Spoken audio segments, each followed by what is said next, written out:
Your morning just got more interesting. Distilled and barrel-picked for your listening pleasure. Bo Bishop, a local sports media legend. What William T. Sherman was to the Union Army, he is to Northern College football.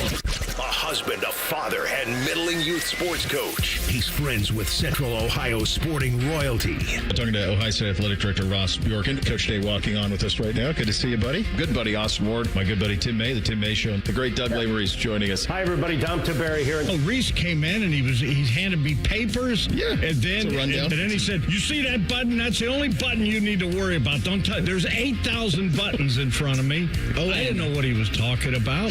The one that says on. We blew the budget on this imaging, and only two guys answered our ad on Craigslist. Ryan Baker and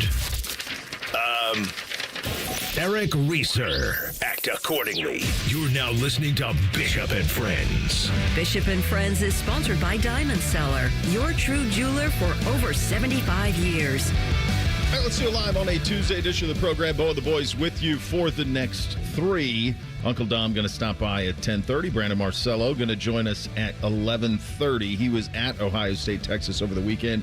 If you missed our program yesterday where we recapped the game, that's available wherever you get your downloads and podcasts. But also for those of you who are back in the swing of things today, we're going to revisit some of the things that certainly drew our attention in a decisive win for Ohio State in the season opener on Saturday. The Real Truth at 10 o'clock as well. So 2001, I get to Tallahassee to cover Florida State. That was I was on television in Billings, Montana before that, and the next job I got was at the CBS affiliate in Tallahassee.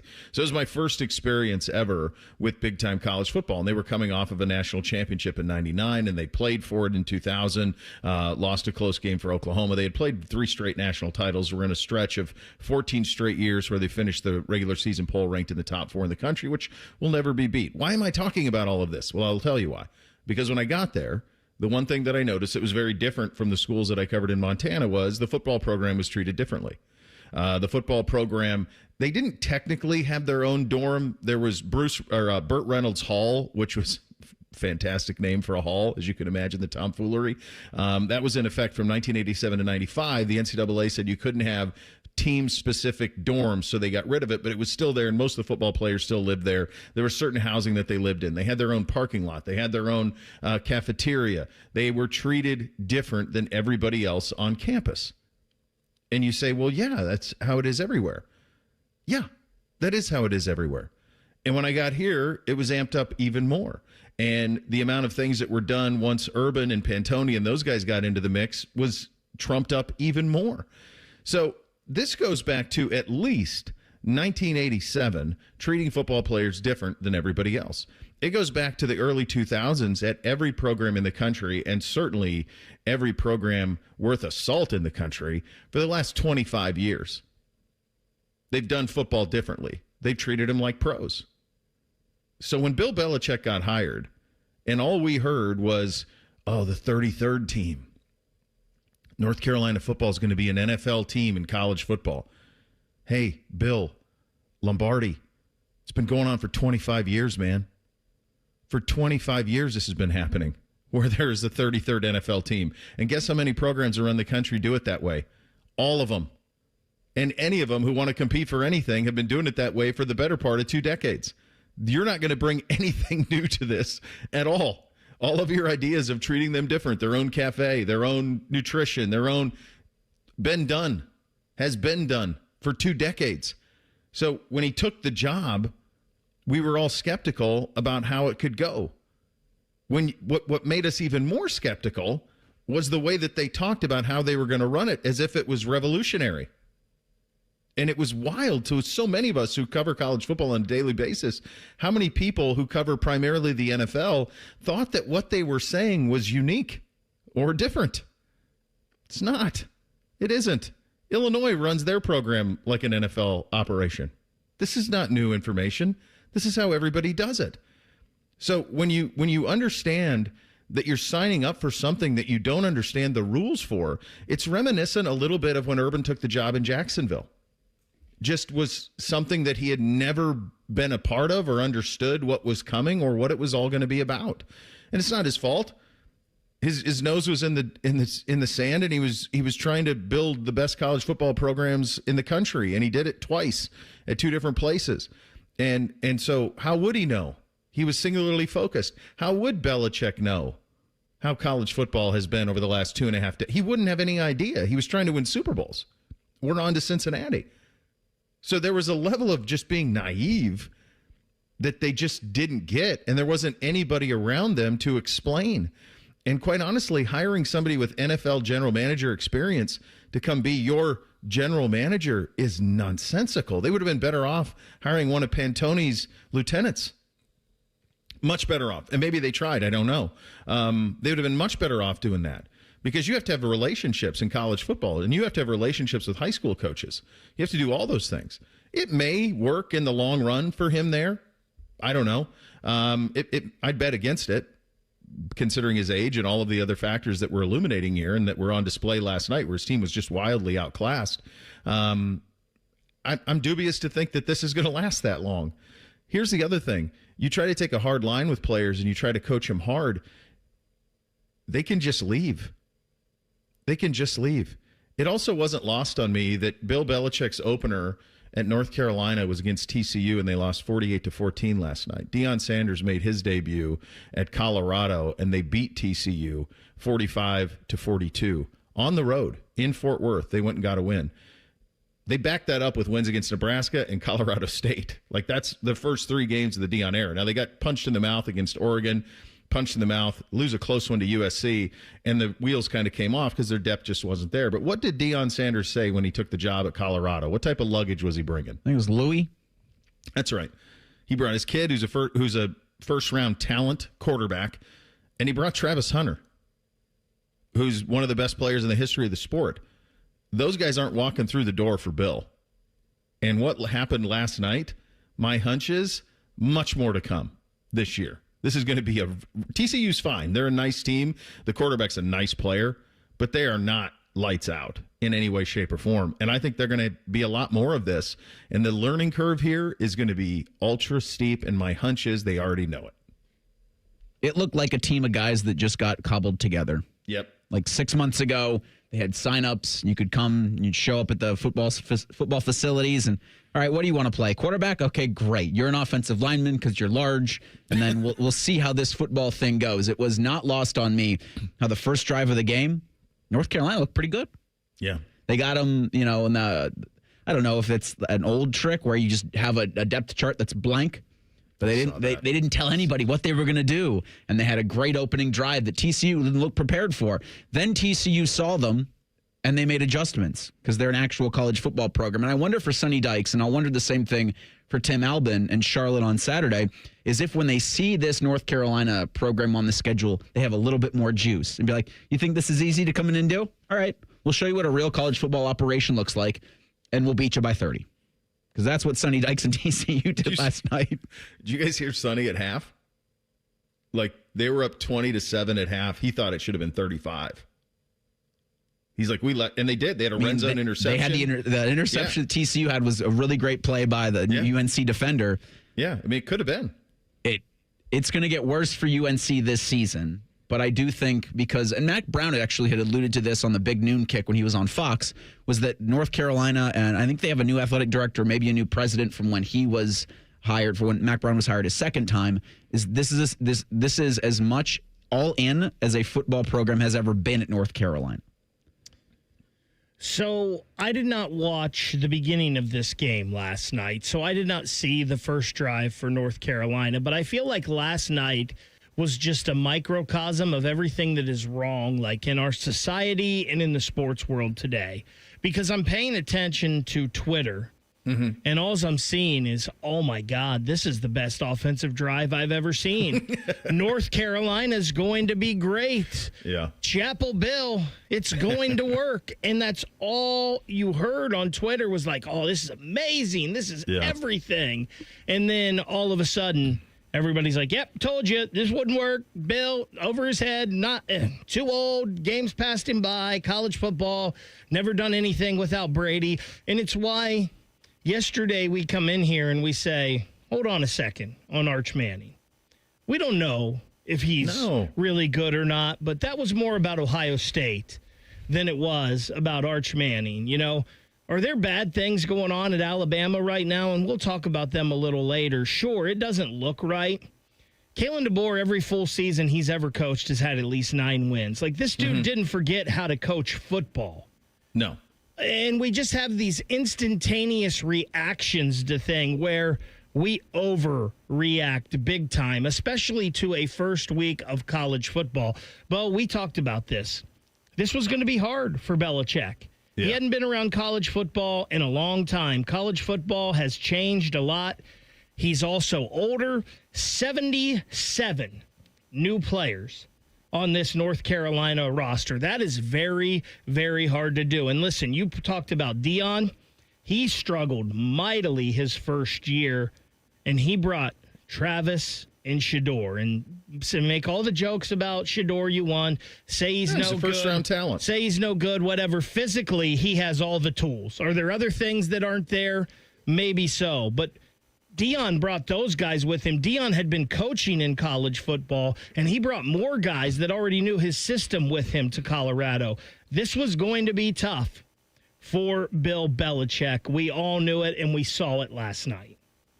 The line of the night goes to Bootsy when they take the shot. They're showing all the luminaries, you know, like Michael Jordan and Lawrence Taylor was there and Roy Williams and Mia Hamm and all this stuff. And they take a picture of Jordan Hudson, Belichick's girlfriend. And one of the boys said, "Who's that, Dad?" And I'm like, "That's his girlfriend." And the boys were like, "What?" And they're like, "How old is she?" And I said, "She's like 25." And they were like, "What? That's gross. Ooh." And Bootsy goes, "Dad, is that even legal?"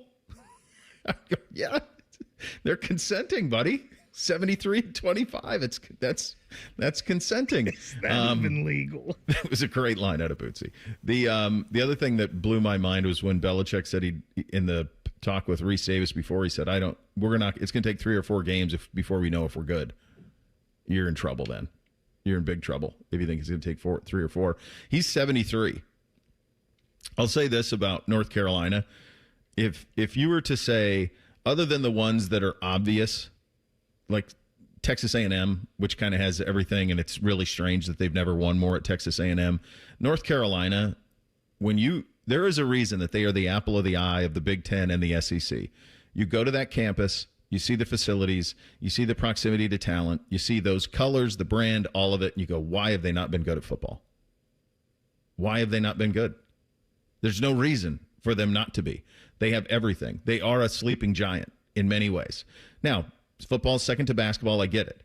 But if Florida can do it, if other schools can do it, there's no reason that they can't in terms of being very good at both. It's an intoxicating job for sure. But they've been trying to waken that sleeping giant for 30 years. And the one who was closest was Mac Brown the first time around, where he got him near the top of the sport. So it was a fun way to close out the season. The game was not great, obviously, but at the same time, it was a fun bookend to what I think is really a magical weekend. Speaking of magical, is Ohio State set up for a magical run now? We will get to that and revisit the game on Saturday. Coming up next, we're off and running on a Tuesday edition, Bishop and Friends, right here on The Fan. We're the highest rated sports radio station in America. There's no joke there. We just are. The Fan, Ohio's sports destination. Men, summertime is here, and that means vacations, summer barbecues, outdoor parties, camping, beaches, and so much more. This is Jeff for Tri-State Men's Health, and if you're like many men, you may not be feeling like yourself this summer. Perhaps your energy is low and you aren't sleeping well. Maybe your workouts aren't as good as they used to be, and if what I'm describing is you, it's very likely you're suffering with low testosterone. But low T doesn't have to affect you anymore. Just call Tri-State Men's Health, get treated, and see how it changes your life. If you're like most men, you'll feel so much better. Deeper sleep, improved vitality and clarity, greater strength and energy, and an enhanced sex drive as well. So call us. Just $99 gets you a PSA and T-test and a medical consult. And if you start on testosterone the day of your appointment, your visit is free. Call 800-900-9654. That's 800-900-9654. Or go to tristatemenshealth.com. We have 6 offices across the tri-state area to serve you. This just in, hot off the bench press. Planet Fitness has expanded strength equipment. Save $28 or more when you join today. We're raising the bar with these benches, and our hack squat will have you actually looking forward to leg day. Plus, we're still repping all the best-in-class equipment we've always had. There's no better time to get stronger. So join Planet Fitness today and save. Just $1 down, $15 a month. Offer ends September 12th. See Home Club for details. Joining us on this episode are real Spectrum customers, Monique and Greg. We hear your family is a big fan of Spectrum. Family of 4, we have about 18 devices last time I counted. 2 teams require a lot of speed. Everything they do is online. There's gaming, there's streaming. Spectrum is perfect for us. I mean, it just seamlessly connects all our devices with lightning speed. Sounds like Spectrum is really committed to keeping you connected. It's amazing. It's Leslie from Pella Columbus. And I'm Wilson from that other window place. One of the things we constantly hear from customers, Wilson, it's impossible to pick a favorite. We've got 5 different window lines here at Pella, for the $300,000 to the $3 million home. Yep, impossible to pick a favorite. My parents would always say that. Oh, Wilson, that's so sweet. Yeah, other than I'm an only child. Oh. Get the windows that Columbus homeowners rated the leading window brand at PellaColumbus.com.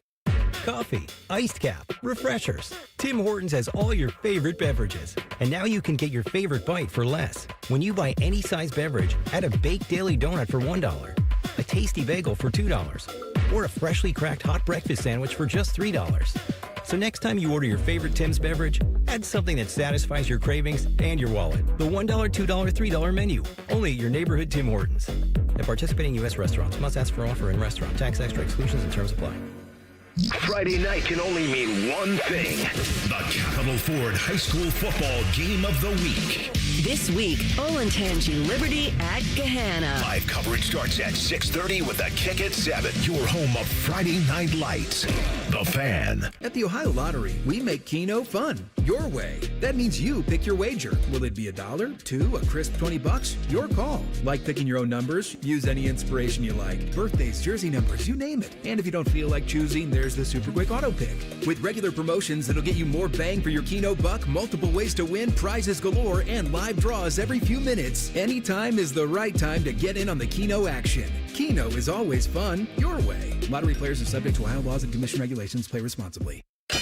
Hello, it's John Kozik, founder and president of TurboTrack Realty, and I buy real estate as is fast for cash. Give us a call today for an all-cash offer at 614-470-2000, 614-470-2000. I buy vacant properties, inherited homes, divorce situations, death in the family. I even buy my tenants won't pay me the rent houses. Give us a call today for an all-cash offer at 614-470-2000, 614-470-2000.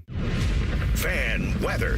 From the Logan AC and Heat Services Weather Center. Do not forget the sunglasses at home. The sunshine is in full effect today with afternoon highs getting into the low 80s and light winds. Mostly clear skies overnight tonight with lows into the upper 50s. And then for Wednesday, we could see some isolated showers and storms in the afternoon, although most of us across central Ohio remain mainly dry with temperatures in the low 80s. For the Fan, I'm meteorologist Meredith Garfalo with the 10 Weather Impact Forecast. The radio couldn't contain us, so we've taken over YouTube. Catch Morning Juice weekday mornings at 6 by searching 971 The Fan. Do it. The friends are the guests and listeners. Reeser and Baker just work here. Back to work. Back to work. Everybody, work, work, work, work, work, work. You're listening to Bishop and Friends. Want to give us your take on the Buckeyes? How about the Browns and Bengals? The Fan Collins Show is brought to you by the ESPN Sportsbook at Hollywood Casino. It's moving to 8 a.m. this Sunday during the football season. The leaders of the Lunatic Fringe, S, Vegas, R, Bake.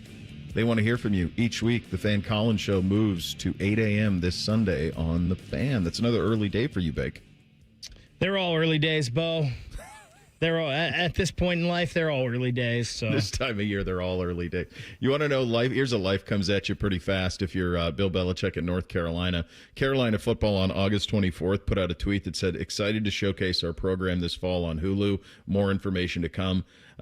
Last night, 8 hours ago, TCU football, quote, tweeted it and wrote, when does episode 1 come out? Yeah, their social media team was having a lot of fun last night. They're on it, boys. This is part of it. It's easy to be bold like that, though, when you're winning. It is. And I think it speaks to how hard all of this is. And one of the things that was really disappointing over the last 24, 48 hours from the Ohio State perspective is the way that the Ohio State win against Texas was discussed nationally. It's frustrating because the majority of the conversation around this game was about Arch and what Texas didn't do and not what Ohio State did do. Now, we'll play some stuff from Orlovsky because he was quick to point out and give some praise on Matt Patricia and what the defense did for Ohio State on Saturday that confused and quite honestly flummoxed the Texas offense in a very, very big way. So there was a little bit of praise for that. The majority of the conversation around this, was what Texas failed to do, not what Ohio State did do. And probably the best example of this, and I understand, we've been in this long enough to understand that people will say things just to garner attention because that's kind of the world we live in now. But when I hear Heather Dinich say that LSU should be the number one team in the country, for beating Clemson at Clemson because of LSU's defense against Clemson. And I'm thinking to myself, well, hold on a second. The number one team in the country, the Heisman frontrunner, came in here. They got 7. They walked out with 7 points in the game. I don't know what more you'd have to do than that. And it feels like this win that Ohio State had over the weekend is being slept on a little bit. There's so much dialogue around LSU and so much dialogue around what Texas failed to do as opposed to what Ohio State forced Texas into. And to me, that's the delineation there. That's the line of distinction, is that this was something that Ohio State did to Texas, not the other way around. Right? Yeah, I watched a lot of the reactions to that kind of narrative yesterday from there's 2 different camps. And this is kind of the conclusion I came to while watching Bill Belichick's 33rd team get stomped at Chapel Hill.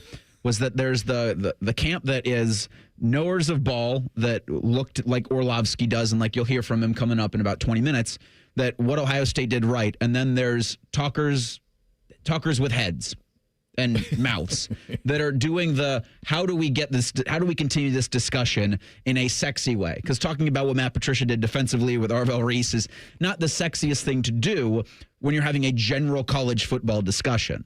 When you're trying to appeal to a national audience, that sort of thing is, you could probably hear channels or you hear the remotes clicking on their televisions. And so they have different folk who like to take up mantles of, all right, well, I'll spin this a little bit differently. And then you get 24 hours of content. So I looked at it and ESPN had their FPI on Sunday that still had Texas at number 1. And I'm like, well, this is just silly.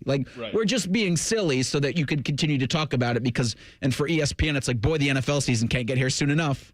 Here's the problem with that, though, to me, on the ESPN FPI part of this. If you ever want that to be taken seriously, you can't do stuff like this, right? If you want to make TV shows and do that, that's one thing, but never try to say FPI is something we should look at when we're trying to give these teams. On the Heather Dinich part of this, I would like to go back and see what her thoughts were on LSU and Texas before the season. And Clemson, let's throw Clemson in there too, because if she thought Clemson was a better team than Texas going into this, I could see someone saying, man, I think that LSU win was pretty impressive. Their offensive line looked good. Nussmeier looked really good. They held a Clemson team that I still think is really in. If she thought that way going into the season, if she had Clemson that much better than Texas going in, I could see that. So I'd have to go back and see how she had everything. But I'm guessing she had Texas rated pretty highly, pretty even with Clemson right there. So, you got to be honest to yourself. You can't just say, well, I mean, this just looked more impressive. Well, but before the season, you said this team was better. Yeah, we're all human. We're also kind of we're a product of what we see last a lot of times. So that game's a night game. So that's probably the last game that you watch, and it's most distinctively in your mind. Maybe she was even there. Who knows? I do think that this also kind of comes full circle. It ties into the Belichick conversation we were having at North Carolina, just how hard it is in college football right now. If you're looking for how hard it is, look no further than the opponent that you just had on Saturday. What exactly is the Texas program lacking?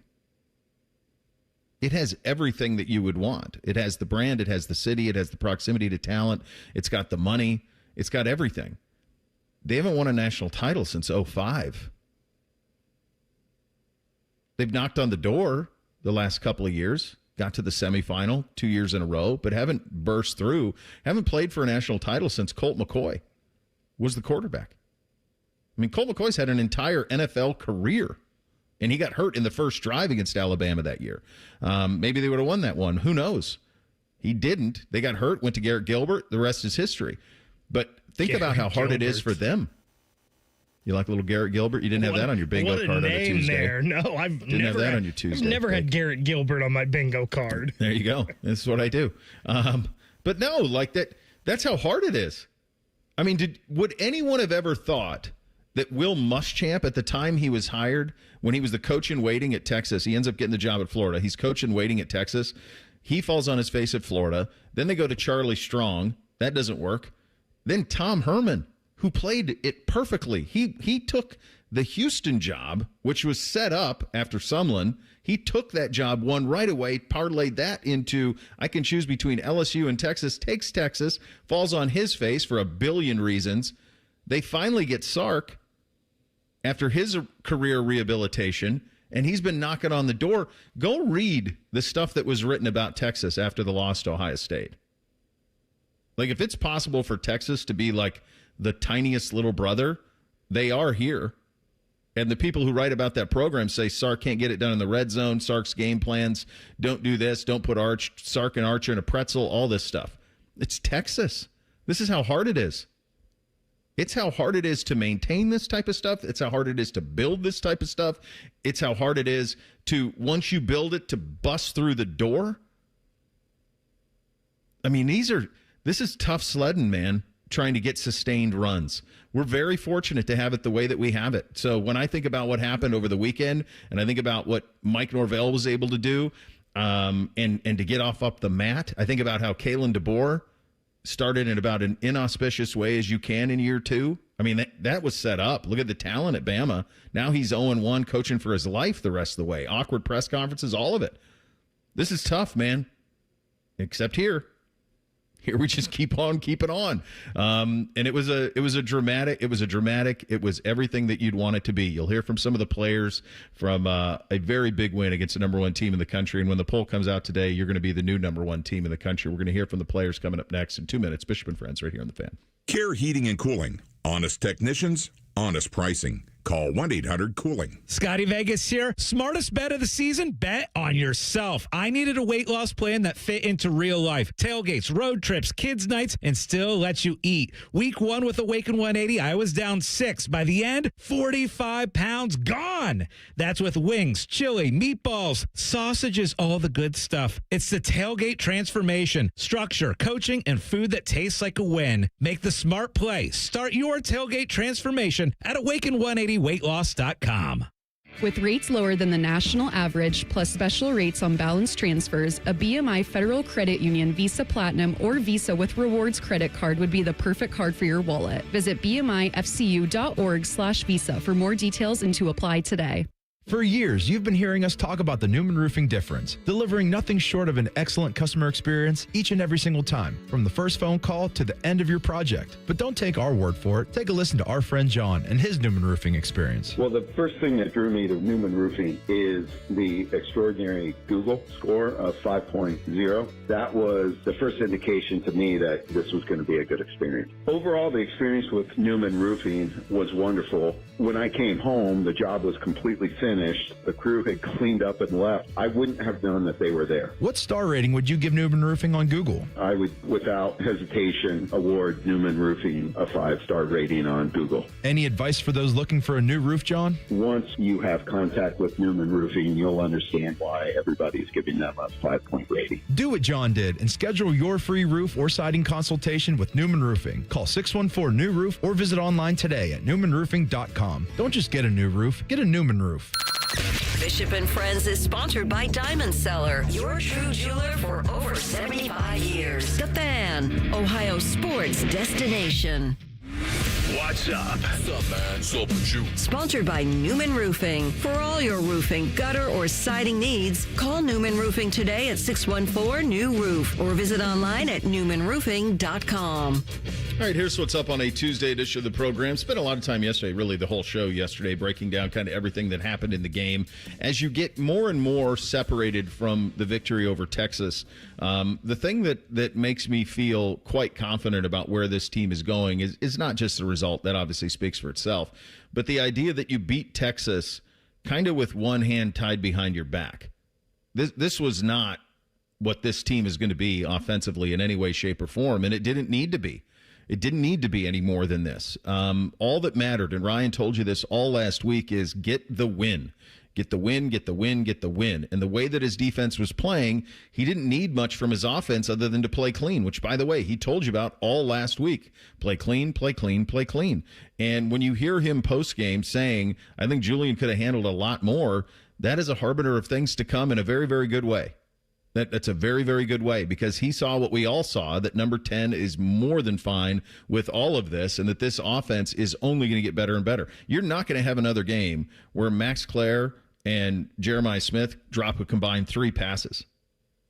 You're not going to have another game where on a fourth down, Jeremiah Smith's left single covered and Julian doesn't see it. By the way, hit Clare in the hands on that throw. Should have been a first down. So even though it wasn't the perfect read, still made a damn good one and made a great throw. But he'll see that one next time. So you beat the number 1 team in the country in your place, relying entirely on your defense and your offense to just play clean and munch clock. What happens when your offense plays the way your defense is? Because that's what's coming.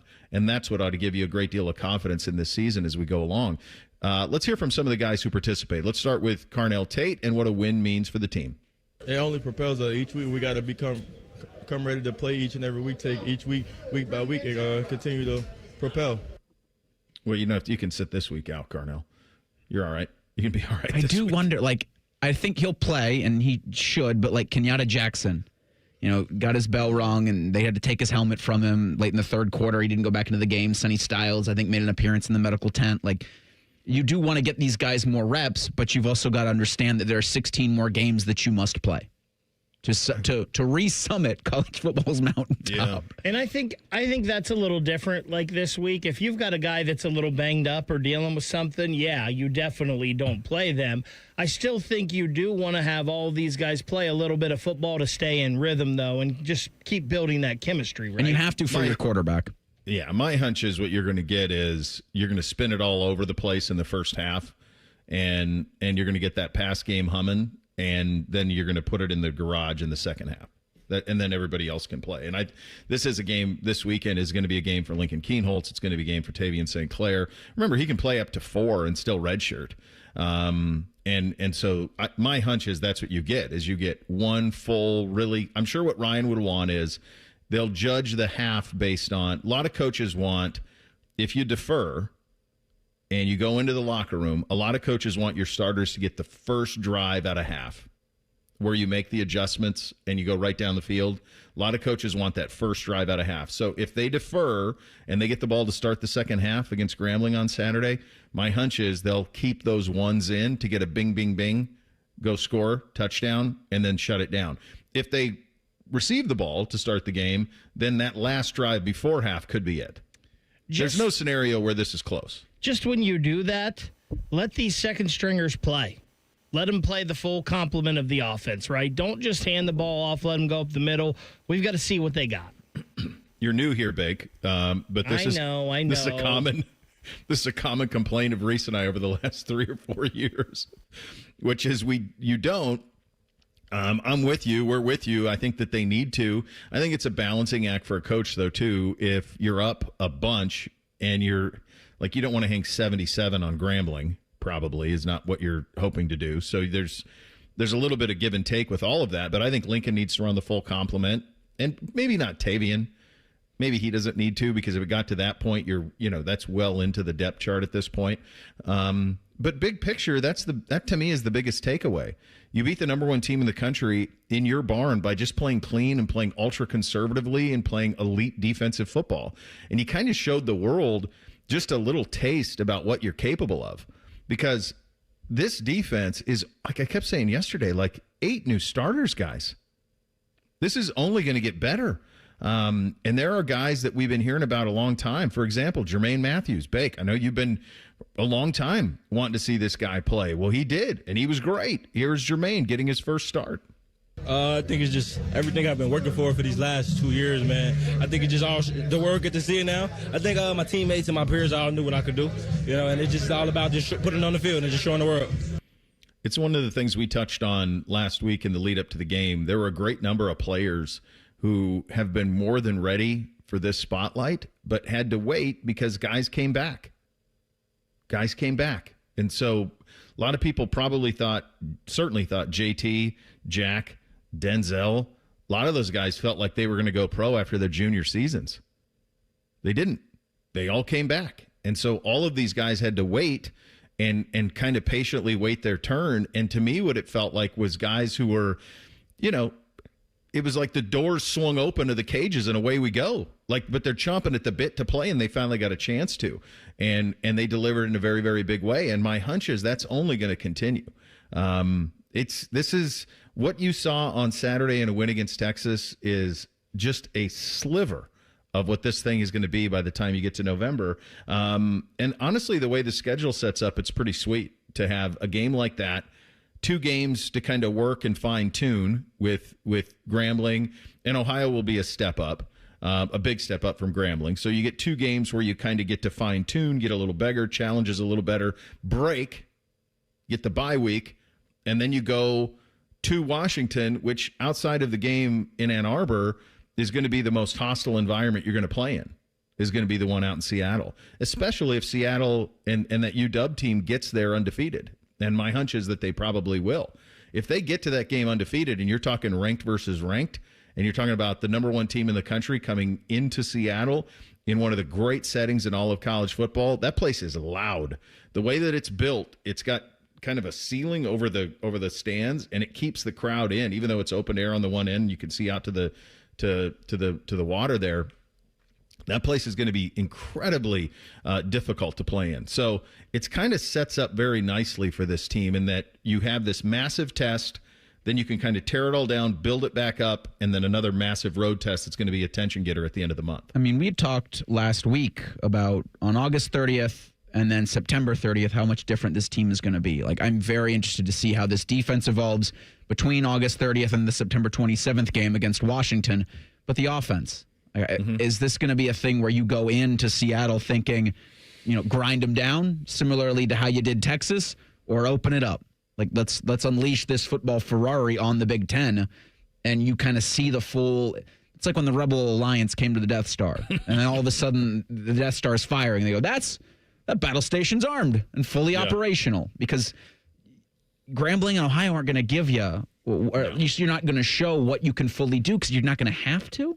Mm-mm. But Washington, I think that's when you peacock a little bit. Yeah, you've got Washington's schedule's interesting. They got UC Davis. They're playing in the 4th window this week. So they'll be the 11 o'clock Eastern start against UC Davis. Then they're off the next week, and then they get Washington in the Apple Cup game. That's a 4:30 Pacific, so that's a 1:30 Eastern kick on CBS, it says. How's that possible? Yeah, it seems interesting. I mean, that doesn't make any sense. No, that's 7:30. 7:30. That's prime Eastern time. Yeah. So that's a CBS prime time CBS. Yeah. But CBS doesn't have the prime time window. NBC does. They do now? I wonder, they must be taking Notre Dame. NBC must be taking Notre Dame in another slot. CBS is supposed to have the 3:30 window. I don't understand that at all. That's odd. I wonder if that's a mistake on their part. Anyway, and then they host us on the 27th. So that's their schedule going forward. Very likely they're ranked at that point, especially if they continue to be impressive. So that, to me, to answer your question, Reese, do they try to beat Washington the same way they beat Texas? No, I don't think so, and I don't think they'll have to. I think you're going to spend the next 2 weeks fine-tuning this passing game, getting the running backs going downhill in a hurry, being dangerous, and you're going to build towards Washington. That's what the next month is going to be like. You got the massive pre-test right out of the gates. You aced it. Now let's see what else you're capable of. And that's going to be the job of Ohio State football over the course of the next month, is to roll into Seattle ready to go and playing in that game. So go ahead, Ben. I'm super excited to see that game. One, because of how good Washington plays at home. They were 5-0 at home last year. That trio of Williams at quarterback, Coleman at tailback, and Boston at receiver is the real deal. Someone on the YouTube chat just put the Buckeyes will win by 25 plus in Washington. Man, I hope that's the case, but I feel like that's wishful thinking. That's going to be a pretty tough game. That Washington team is pretty good. They are. And I think a couple of us had them as sleepers in the Big Ten for us, and I know I did, and I think it's going to track. I think they are going to be a team of consequence, and that place is a tough place to play. It's very difficult. Won't be a night game. Very likely it'll be a 3:30 because I think Fox already has the Oregon-Penn State game at night that weekend. Yeah, that's whiteout. Yeah, so that'll be the whiteout game in Penn State. That's going to be a fun one. You want to see about who's real. That's going to be a pretty big test for both of those teams by the time we get to the end of the month. One thing that is a fact, and I think maybe we didn't give it the full attention that it deserved, is that Matt Patricia's mind with this talent was going to be a problem. And maybe we undersold just how big of a problem. Dan Orlovsky broke down some film. You're going to hear from him on that coming up next. Bishop and Friends right here on The Fan. A lot has changed in 30 years, but we're still that old shoe that feels worn in and well-loved. And, well, we smell a little, but you've accepted that. The Fan. Don't sweat it. Call Care Heating and Cooling, and we'll fix your air conditioner fast. 1-800-COOLING. You hear that? That's the sound of Pepsi Zero Sugar. The better tasting, more refreshing Zero Sugar Cola. Pepsi Zero Sugar. Let your taste decide. The Columbus Zoo invites you to follow the footsteps and the tales of animals from around the world. Explore our newest region, North America Trek. So what are you waiting for? Get your tail to our trails only at your Columbus Zoo. Ready to ride the waves or hit the road for less? Refinance your boat or motorcycle loan with CME and let them try to beat your rate by 1.5% APR. Enjoy no payments for 90 days and rates as low as 6.25% APR. It's never been easier to lower your rate and free up cash. Make the smart move. Refinance with CME today. Terms and conditions apply. Minimum floor rate of 6.25% APR. Federally insured by NCUA. Visit CMEFCU.org for additional details. Dr. Marta Lavelle of Urbana and Darby Dental Smiles on having First Bank of Central Ohio as a partner. It has been great working with First Bank of Central Ohio. They helped me achieve a huge goal, becoming a business owner. The bank made it so easy. They helped me through the whole process. It's been great ever since. Experience what it's like to be first at First Bank of Central Ohio. Visit fbcentralohio.com for more details.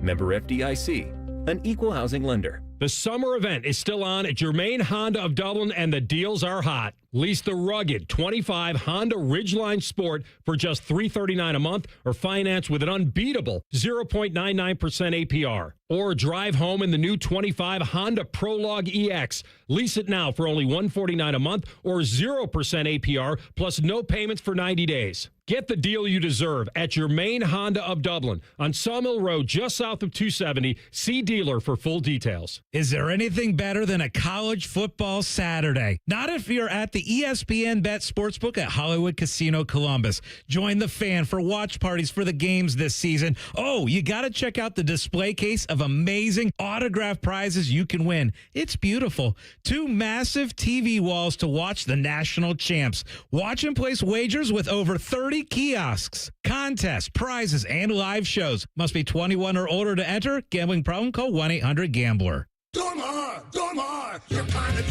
Ugh, gross. Can I come over to your house one time and you not have your husband prancing around in its tidy whities? Well, I can't do laundry because our septic line is clogged. Call Dormar. They do same-day plumbing repair. Dormar, you're kind of cute. The Fan has a new tailgate destination. Join us before every home game at the O Patio and Pub on Lane. Sponsored by your Central Ohio Toyota dealers, Jameson Whiskey, Didn't Go to College, and Coors Light. See you Saturday, friends. It's Wilson from That Other Window Place, and this is the Secrets of Pella podcast. Secrets of Pella.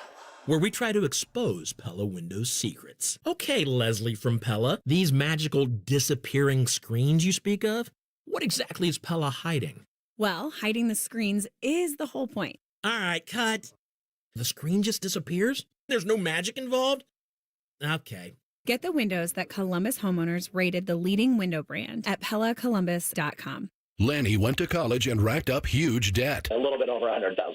For a degree he couldn't use, now what? I had a friend that went to my computer career. They even helped him get hired immediately after graduation. One of the things I love about IT is that you can work from anywhere you want. You could become an IT pro in just months, including cybersecurity and the basics of AI with zero experience at mycomputercareer.edu. My Computer Career, an elite CompTIA certification partner. It worked for me, and I know it can work for you. This is one student's experience. Individual results vary. The Fan Guest Hotline is sponsored by Carpenter Heating, Cooling, Plumbing, and Electric, and Bryant, doing whatever it takes to keep your home comfortable. The Fan.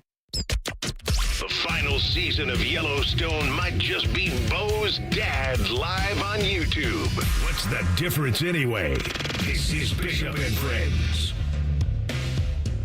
Sometimes the best gifts are the ones you don't wait for a holiday to give. If you've got a Buckeye fan in your life, now is the time. Diamond Cellar is the place to go. They're the official jeweler of Ohio State. Their exclusive Buckeye collection is the real deal. From Block-O earrings to diamond script Ohio necklaces, these pieces are built to last, show off that Buckeye pride every single day. And with luxury Buckeye jewelry starting at just $99, it's the perfect just because surprise or way to kick off the football season in style. Check them out. Diamond Cellar today. Score the ultimate Buckeye gift. The ultimate Buckeye gift for this season apparently was Matt Patricia. It was a hiring that I don't know anybody saw coming. It was one that as soon as it happened, you said, okay, let's remember back to what he did in New England all those years. And the reason he got the Lions job to begin with, it was his defensive acumen. You couple that, and I brought up this point yesterday, he made his bones in a league where every roster is engineered to be equal. That's what the NFL wants. That's the way the draft works, salary cap, all of it. Well, now all of a sudden you had to rely on your smarts in the NFL to out-scheme. And in some instances, you get lucky and you get a Tom Brady and you get a Mahomes, and they can go beyond the scheme and give you certain advantages. But in terms of what you're expected to do week to week, the talent margin is relatively the same in the National Football League. It is not here. So now all of a sudden, Matt Patricia has access to an upgraded talent pool versus the other teams that he's playing. You factor that in with now all of a sudden a scheme that is as confusing as elite as you're going to see, and you see what happened on Saturday. One of the things that's happened over the last couple of days is a great appreciation of what Patricia asked his defensive players at Ohio State to pull off, and they pulled it off in as big a way possible. One of the guys who brought this up and gave a great deal of attention to it was Dan Orlovsky on Get Up. Let's hear from him on what Patricia did to the Horns. I would say this. Arch Manning and Sark got Bill Belichick. And I know Coach Belichick plays tonight. Arch will not see another defense that is as sophisticated, as complicated, as much they changed pre-snap to post-snap. I'm not telling America that Arch didn't have some misses. Of course he had some misses. Mechanically, he got worse as the game went on. That game, in specific to Arch, went the way it did because of Matt Patricia for Ohio State and that Ohio State secondary. There were, Orlovsky went on to, and many did too, he's not the only one, went into great detail about the way that Patricia set his defense pre-snap versus the reality of it once the ball was snapped. And you play a little NCAA football, or you played in high school, or maybe you coach youth football, or even at the high school level, and you think you got a good handle on ball. Go watch some of this All-22 stuff and go see what Patricia was doing to Sark and Arch, and you say, oh, I get it. Now, the reason it's possible is because of the absurd amount of talent in the back seven, but also the acumen of the players who are there. The brilliance of players like Sonny Styles and Arvell Reese, and really you have a PhD at safety in Caleb Downs, who just kind of, he's basically a coach on the field, is what, and quite honestly he is. I mean, you see him, the way he redirects and gets guys lined up. That's what allows for it. That's what allows for Caleb Downs on a passing down to line up as a defensive end and then jump all the way back to middle deep right as the ball is snapped. That's what allows for that to happen, is this crazy juxtaposition of athleticism, acumen, and scheme. And what's crazy to me is this was week one. What's going to happen when they really know it? I talked about watching Caleb Downs at the game, and he was basically an air traffic controller. Like the whole defense was looking at him, and he was telling everyone where to go and where to move. As I was watching Orlovsky break these things down and show them, and how he talked about the spinning wheel of the defense and everybody going in a counterclockwise rotation after the snap to confuse, I was sitting there thinking, yeah, this is pretty in-depth stuff. And then the other thing I thought was, I wonder if he would be able to do this without Caleb Downs and without Sonny Styles. Two guys that are just so experienced. Sonny, who has played safety, plays linebacker, so understands kind of all of it. I wonder if Patricia would be able to do everything he wants to do, especially in week 1, without those two guys. And I'm not sure that he'd be able to. I'm glad we don't have to find out. Yeah, probably not's the answer to that. But this is the perfect culmination, or Saturday was the perfect culmination of recruiting, of talent, of development. Matt Patricia, sprinkle a little bit of him in there. But Texas, returning only one starter to that offensive line was something I'm sure when Matt Patricia finally got settled in his office and turned on the tape for Texas, he realized, yeah, we're going after that. Yeah, it's crazy, though, too, because they really didn't get a whole lot of pressure from the down 3 or 4. Didn't get a ton, but I also wonder with it that. It was more the back that he couldn't see it. With what I think they wanted to keep Arch from doing was beat you on the ground. And so I go back and forth watching the first half thinking there wasn't a ton of pass rush. It's nitpicky, in situations later this season where you've got to get them off the field on a third down, you'd hope you can get home with 4. But I also thought that, and while Orlovsky said Arch's throwing mechanics got worse in the second half, I think they did, and this is Texas, a good job of realizing, well, if Arch has nothing down the field, then we've just got to send Arch down the field. And I think Ohio State knew that going in, and that was part of the game plan, I'd say more so than anything. They spied him a lot.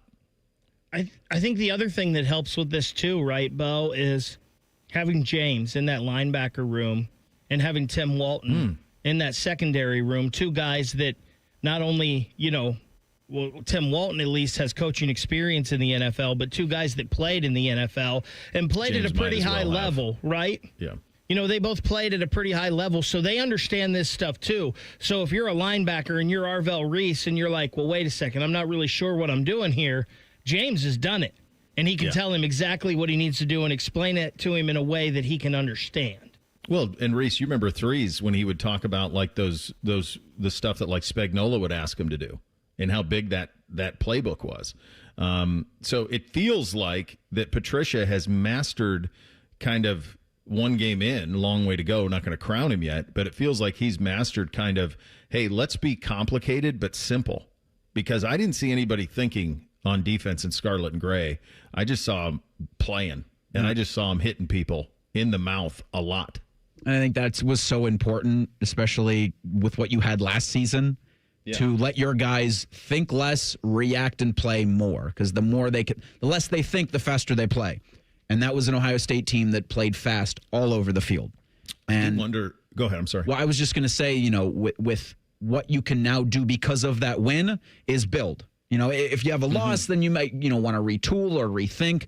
There ain't any of that going forward because you were able to basically dominate Texas from a defensive standpoint.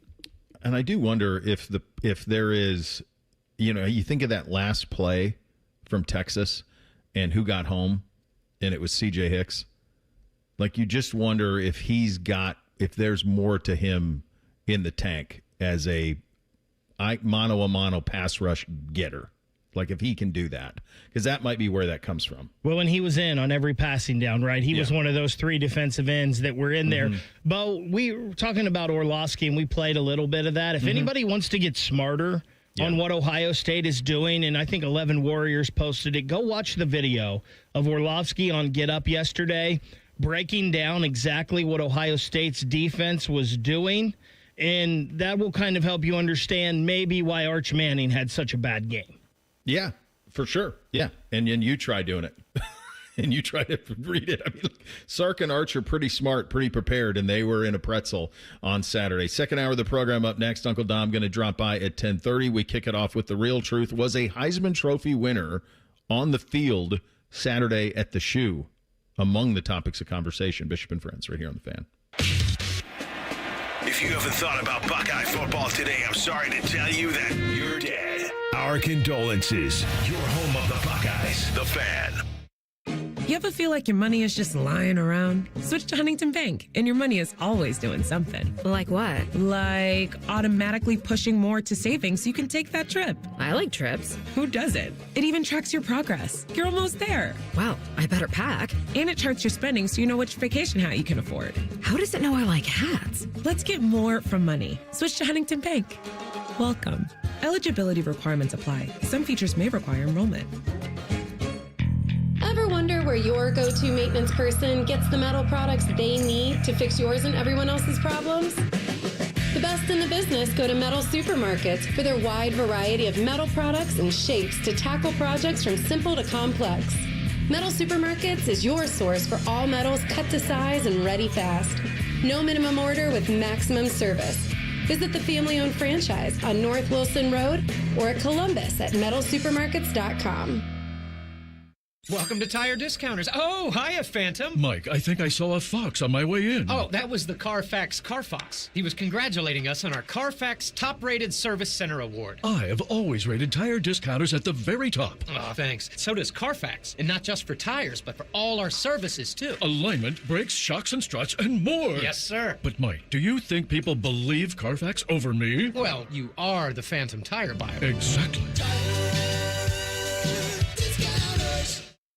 We could tell you what makes Giant Eagle special, but we think our customers say it best. I love the fresh produce. I love the fresh meat. I'm pretty sure the fish guy knows me by now. We're buds. I love to grill. That alone keeps me coming back. The people that work here are so nice and so helpful. Everybody loves the cakes from Giant Eagle. On every shelf, in every department, we're always going for better because being your Giant Eagle matters. This is my Giant Eagle. This is my Giant Eagle. This is my Giant Eagle. All the folks at Buckeye, night or day. The water's standing in the tub. My toilets will not flush. The smell's getting bad in here. I need help in a rush. Clogged drain, no problem. It's 93 or free. I'll clear any drain or you don't pay with a 1-year guarantee. It's 93 or free. Guaranteed. Call 614-683-9911. Call the folks at Buckeye, night or day.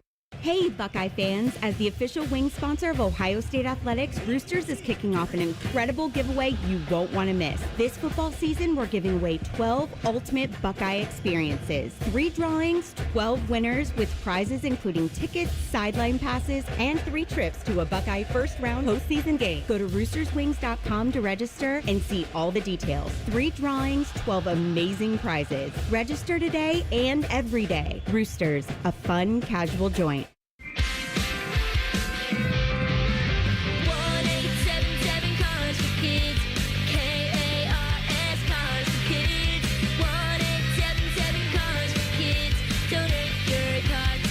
Call 1-877-CARS-FOR-KIDS to reach a friendly live agent. Donation's super easy, and your car can be picked up as soon as tomorrow. Call us now, 1-877-CARS-FOR-KIDS. Did you know you can donate real estate too?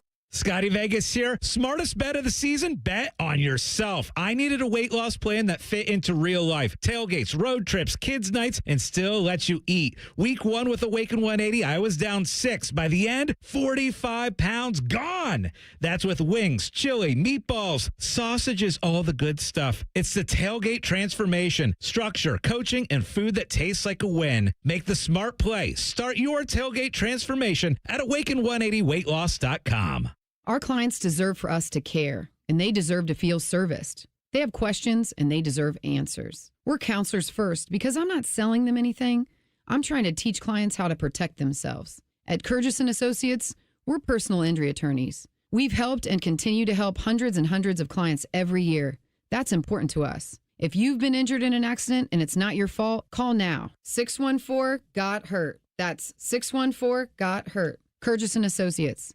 Attorneys who care. Hi, I'm Dr. John Runyon from Runyon Dental Group. Are you missing teeth or do you have uncomfortable dentures? Dental implants can not only transform your smile, they can restore your confidence and allow you to eat those foods you love that you've been missing. When I was in my early 30s, I was in a similar situation needing complex dental work and dental implants. I understand all the emotions that you're feeling because I've been the patient and I know that we can help you. Schedule a free consultation today at runyondentalgroup.com. That's runyondentalgroup.com.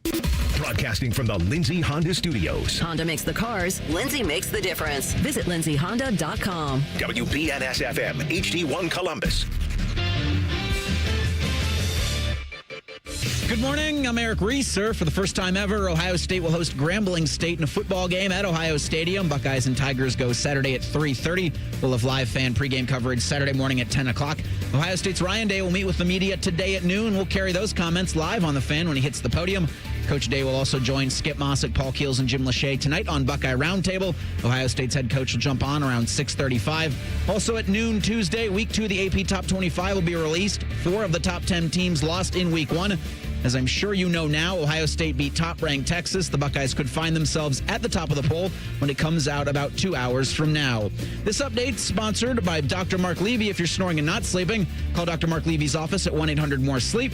That's 1-800-MORE-SLEEP. Or visit him online at sleepbettercolumbus.com.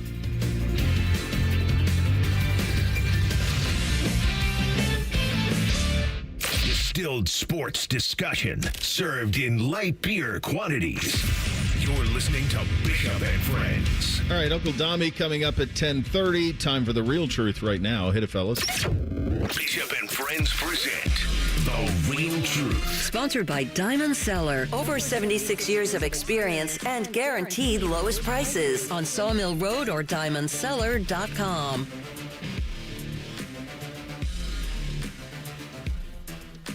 All right. No one from Texas or Ohio State at 14-7 win by the Buckeyes will be a Heisman finalist. Is that the real truth? So the odds would say that it is the real truth. Now you'd say, well, hold on a second. You got the best player in the country, the odds-on Heisman favorite before the game started, and, you know, he's got a long way to go in terms of Manning. Lots of games left, lots of big-time games left, big-time schedule left. Jeremiah, too, right? The one thing, though, that kind of jumped out to me was I don't know. I think the thing that's going to be hard for Jeremiah is they're going to spread it around so much that can he have the statistical accumulation? If you think about from a Heisman campaign, he's going to have a game at Washington that's going to have a decent amount of attention on it. Obviously, a Penn State game that's going to have the eyes of the country. And then he's going to have the Michigan game and then hopefully a Big Ten championship game. If it's against Oregon, then that's 4 more metric points that you're kind of going to be relied upon. But the question is, with this much talent on the roster, can you have the statistical accumulation that's necessary in order to do it? So I'm going to say that it is the real truth that none of these guys will this year that played in this game be among the 3 or 4 Heisman finalists. I can't go that far to say that it's the real truth because, again, and I don't know what Arch Manning is. I just don't hold Saturday against him. I think Arch Manning's going to be fine, and he still has the name. You mentioned showcase games. They have plenty of those. As you look at their schedule right now, they've got 4 more teams that are ranked as of right now that they'll be playing against. The schedule, like, it's tough. You got Florida, you got Oklahoma, you got Georgia, you got Texas A&M, but those are also games he could have huge games on a national TV audience and do good. So I believe Arch will probably be in the mix there at the end. And listen, Jeremiah, he's the best player in college football, right? Yep. If he has a year that equals last year, and I believe he will when it's all said and done, I think he gets there too. So I just can't say this is the real truth right now. Beck, he's got to be better than last year, though. He didn't even win National Freshman of the Year last year. We all know that was, everybody knows that was bogus. I know, but statistically, you're going to have those moments too. The Arch one I'm curious about because I think maybe they have a little bit of momentum just because of the way that he made a couple of throws in the fourth, but he was flummoxed, to say the least, Saturday. And if to me, he was outplayed by Sayan. I thought Sayan played better than he did. So I think that's going to be a struggle for them. They got to do some soul searching when they get back to Austin on that side of things. I can see it. I mean, this isn't the real truth. There will be one of the players, at least one of the players that was on the field Saturday, will be in New York for the Heisman Trophy presentation. Now, will they win the Stiff Arm Trophy? I think that's a different conversation. But Which one would you bet on, guys? Right now, Arch. And I'll explain that this season, he'll have plenty of opportunities for moments. I think the statistic accumulation will be there for him because I think that Texas offense is really good, really fast, and will be a juggernaut when they get into the later parts of the season. Like 2 months from now, it's going to be a completely different Texas team. I truly believe that. I just, again, go back to Saturday and how much of a job I think Ohio State's defense did of corralling all of that talent and corralling that quarterback and making things really, really, really difficult for him where he's not seen before in his time, even going back to probably Pop Warner football. But I can see him having statistical accumulation and then having moments to where the discussion goes, and then he bounced back from that week one performance in Columbus to have one of the greatest seasons of all time. Like, that's what you'll hear on ESPN when likely Texas makes a run in the SEC championship. I think if I were putting some soft earned on Jeremiah or Arch, I would go Jeremiah. I didn't like what I saw from Arch. I thought the first throw was really problematic because he's wide open. And he one-hops it 10 yards short. Like that's a layup. So if I was to bet one of the two, I'd bet on Jeremiah. I think I would bet Jeremiah as well, just because I think everybody believes he's the best player in college football. Mm-hmm. I think a majority of the country believes number 4 is no doubt the best player. So I think that's going to carry some weight at the end. I just wonder if it goes back like Urban Meyer and Ryan Day not winning a Big Ten Coach of the Year award. Like if so much is expected of Jeremiah because he is the best football player in college, they look to and go, well, you were supposed to do all that. To your point, Adrian Peterson never won the Heisman. And he was the best player in college football. Like, sometimes it's just not right. Sometimes they don't get it right. Kalen DeBoer, head coach at Alabama, will be coaching the Crimson Tide when they play Ohio State in 2027. Is that the real truth? $60 million buyout. So he's not getting fired this year. And I remember we enlightened folks on this a couple of weeks ago when we were talking about Bama and the SEC and all of that.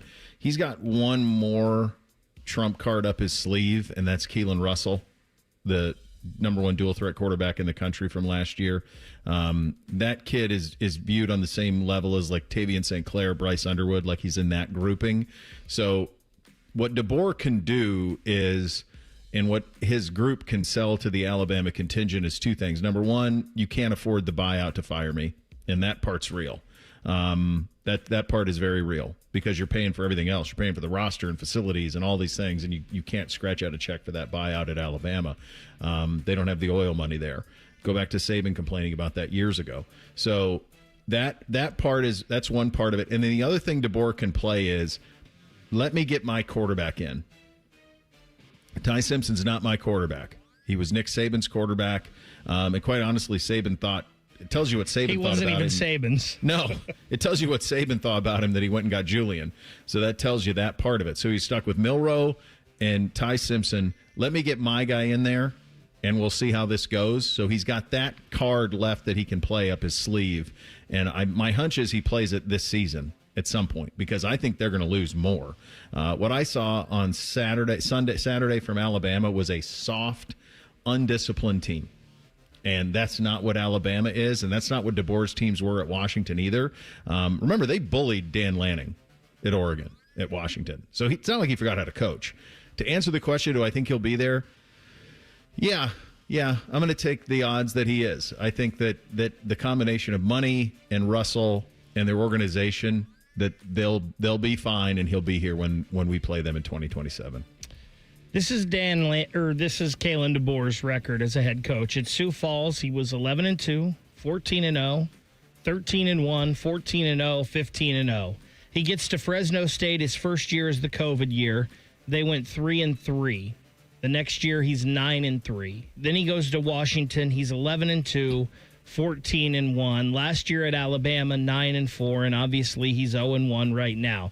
That is a 113-17 record. That is an 87% winning percentage for Kalen DeBoer. And listen, I know it's tough following Nick Saban, and I know Alabama might be a little different than Washington. It's obviously different than Fresno State and Sioux Falls. This guy didn't forget how to coach. How different would Alabama have looked this weekend if they would have had Julian Sayin and Caleb Downs on the field, and let alone any other player that transferred out of there after Nick Saban left? They're not going to get rid of Kalen DeBoer. He will be coaching in that 2027 game if that 2027 game happens.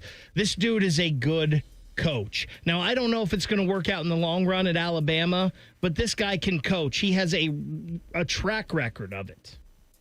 Well, furthermore, how do you define work out? Like, you're not entitled to the Saban run. That's not what it is. That's over, man. That's in a rear view. No one's doing that again. Certainly not nobody down there. The amount of things that you got to have in your favor to have a run like that, to recruit the number 1, number 2 class in the country every year, like, that's never going to happen again. The other thing about this that I thought was just laughable was I saw Cam Newton on his podcast talking about, if you're going to hire coaches who don't know the SEC, you're going to fail. And I'm thinking to myself, the 2 best SEC coaches in my lifetime are Urban Meyer and Nick Saban. They weren't born in the South. They didn't come from the South. Like, that has nothing to do with it at all. Those are the 2 best. And they had no ties to the South at all. And they were the 2 best to ever do it down there. So, what do you think, Reese? You think he's here in 27? Yeah, I think it actually works out with Kalen.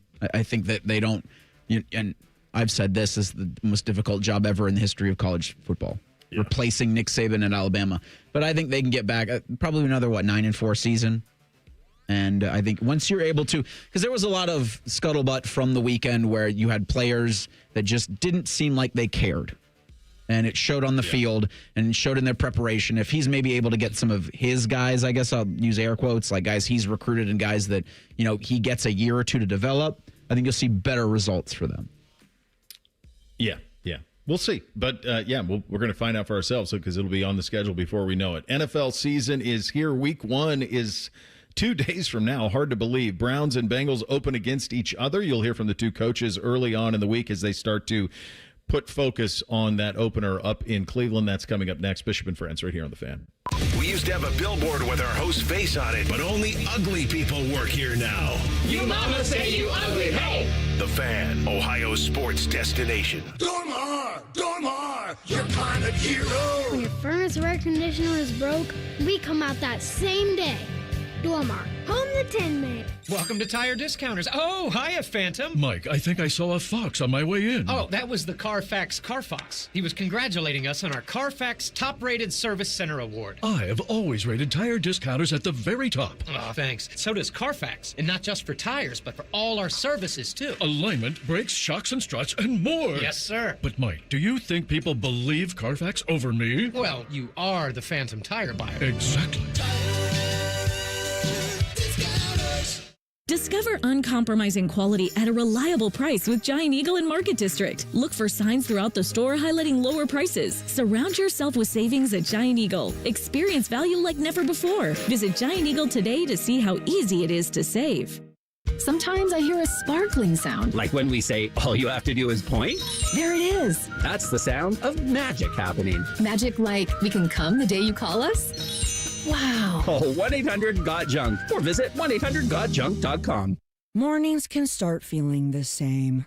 Wake up, brush teeth, go to work. But with breakfast from Wendy's, it's like, wake up, brush teeth, Baconate with a breakfast Baconator. Roll with the sausage breakfast burrito. Buddy it up with a honey buddy. Or get seasoned with seasoned potatoes. And then go to work. Sorry. When you're ready for a fresh wake-up call, gotta be Wendy's. At participating U.S. Wendy's during breakfast hours. It's always a good day at the Nationwide Children's Hospital Championship. September 18th through 21st at the Scarlet Course. PGA Tour's Rising Stars compete, Hub 13 drink specials, and more. Get free tickets today at ncc-golf.com. At CME, many of our team members are certified financial counselors, trained to help you budget smarter, tackle debt, and build a plan for your financial goals. They offer free confidential support exclusively for CME members with real-world guidance. Whether you're starting from scratch or need a plan for a specific financial journey, our counselors are here to help. No judgment, just support. Let's move forward together. Terms and conditions apply. Federally insured by NCUA. Visit cmefcu.org for additional details. Dormar, you're kind of hero. Double your Keno booster automatically every Tuesday in September between 4 and 5 p.m. with Keno Power Hour Double Booster. Play Keno with Booster between 4 and 5 any Tuesday afternoon in September, and the booster value will be double. You could boost your winnings up to 20 times all September long. Learn more at OhioLottery.com/Keno Power Hour. Lottery players are subject to Ohio laws and commission regulations. Play responsibly. All your favorite and least favorite fan shows are available wherever you get your podcasts. Just type in 971 The Fan to the search bar and hit that subscribe button. It's free. We're the land of the free and the home of the sunburnt, freckled fat guy. Join now. Hello, it's John Kozik, founder and president of TurboTrack Realty, and I buy real estate as is fast for cash. Give us a call today for an all-cash offer at 614-470-2000, 614-470-2000. I buy vacant properties, inherited homes, divorce situations, death in the family. I even buy my tenants won't pay me the rent houses. Give us a call today for an all-cash offer at 614-470-2000, 614-470-2000. Do you want a job that is flexible, secure, and fun? It also offers excellent pay and is ranked as one of the best jobs in America, too. I'm talking about being a dental hygienist. And all you have to do is complete a 2-year program after high school. Visit ODA.org to learn more and to start helping people love their smile. This message is brought to you by the members of the Ohio Dental Association. Fan weather. From the Logan AC and Heat Services Weather Center. Do not forget the sunglasses at home. The sunshine is in full effect today with afternoon highs getting into the low 80s and light winds. Mostly clear skies overnight tonight with lows into the upper 50s. And then for Wednesday, we could see some isolated showers and storms in the afternoon, although most of us across central Ohio remain mainly dry with temperatures in the low 80s. For The Fan, I'm meteorologist Meredith Garfalo with the 10 Weather Impact Forecast. T-Bone and Tybus are everything you want in a delicious breakfast. Lots of empty calories, no nutritional value. Weekday mornings from 6 to 9. The Fan. Our top men are working on everything except this show. This is Bishop and Friends. Indeed it is. We're sponsored by our great friends at Diamond Seller, your true jeweler for over 78 years. Are you ready for some football? Some NFL football? I do think that when college football gets week 1 and week 0 and week 0 a week ahead, I think this is going to be even better. I love the idea of college football getting 2 full weekends in before the NFL kicks off. What is your guys' viewing? How do you take in, once the NFL starts and we're watching Bengals and Browns and everything else, how do you manage your weekends? Because no one can watch football from 8 o'clock, from 10 o'clock, from noon to midnight, back-to-back days. Like, it just, there's no one, I don't think anybody does that. So how do you go about your Saturday, Sunday routine when the NFL comes back into play this weekend? That'll be a good, that's a good question. I'm looking forward to answer that on Monday because I have no idea at this point. Like, last season was so long that I kind of have to reevaluate, like, with the college football season. Yeah, it's definitely something that I will keep thinking about until Sunday, but I have 2 TVs set up, and I'd re-access Hulu Live Sports, so I'll have both those NFL games going at 1 o'clock if there are 2 NFL offerings, but now you've got Thursday night, Friday night NFL games, and then Saturday college football. Oh, my God, so Brazil. When you say you can't go noon Saturday to 8 o'clock Sunday, We're going to find out. Yeah. So for me, this week at least, Scotty Vegas and I will be hosting a watch party for the Browns-Bengals out at the ESPN Sportsbook at Hollywood Casino. So that's how I will be consuming my NFL this week. Normally for me, on Saturdays are so weird because I definitely try to pay attention to Ohio State. But when Ohio Dominican starts up, I'll be doing some stuff with them. So it's try to, get what you can wherever. Usually on Sundays, I'm locked into the Browns game, and then when the Browns aren't on, I'm consuming Red Zone, so I can see a little bit of everything. Yeah, I'll have the 3 TVs set up for NFL Sundays, so it'll be Browns primary, then Red Zone and Bengals secondary when they don't play each other. Obviously, they play each other this weekend, so we have nothing to worry about there. But in terms of so that will kind of be the plan. The other thing is like I have to pick. I'll get to the point where I pick the games I want. So I obviously watch our game at 3:30, and then I want to watch Oklahoma and Michigan. Yeah. So those will be the 2 that I'll watch intently on Saturday. But that's 3:30 to midnight. It's straight through. So I'm going to be skipping out on the big noon fun this week with Iowa State. And then NFL, I've always said this, like I know they say waiting all day for Sunday night. I'm exhausted by Sunday night. I'm not waiting for any more Sunday night football. Like I'm good. I've had enough. It's Ravens Bills. I know it. I'll watch the first game. I'll watch the 1:00 game, Browns Bengals. I'll probably try to take a little bit of a break after that. Then you get a little dinner, and then I'm going to have the Sunday night football game kind of on in the background, but I'm not going to be locked into it because it's just it's overwhelming amount of content that you're taking in from a football perspective every single weekend. So you just can't do it all. The fact that they open with each other is fun. That those 2 teams, they've done it in the past. Burrow has struggled up there historically. The Bengals have struggled against the Browns, certainly up in Cleveland since the 2 regimes have been in the place. So I think that adds to it. There's going to be a lot of time to kind of break down what's going to happen in this game. And these 2 operations have very different kind of missions this year.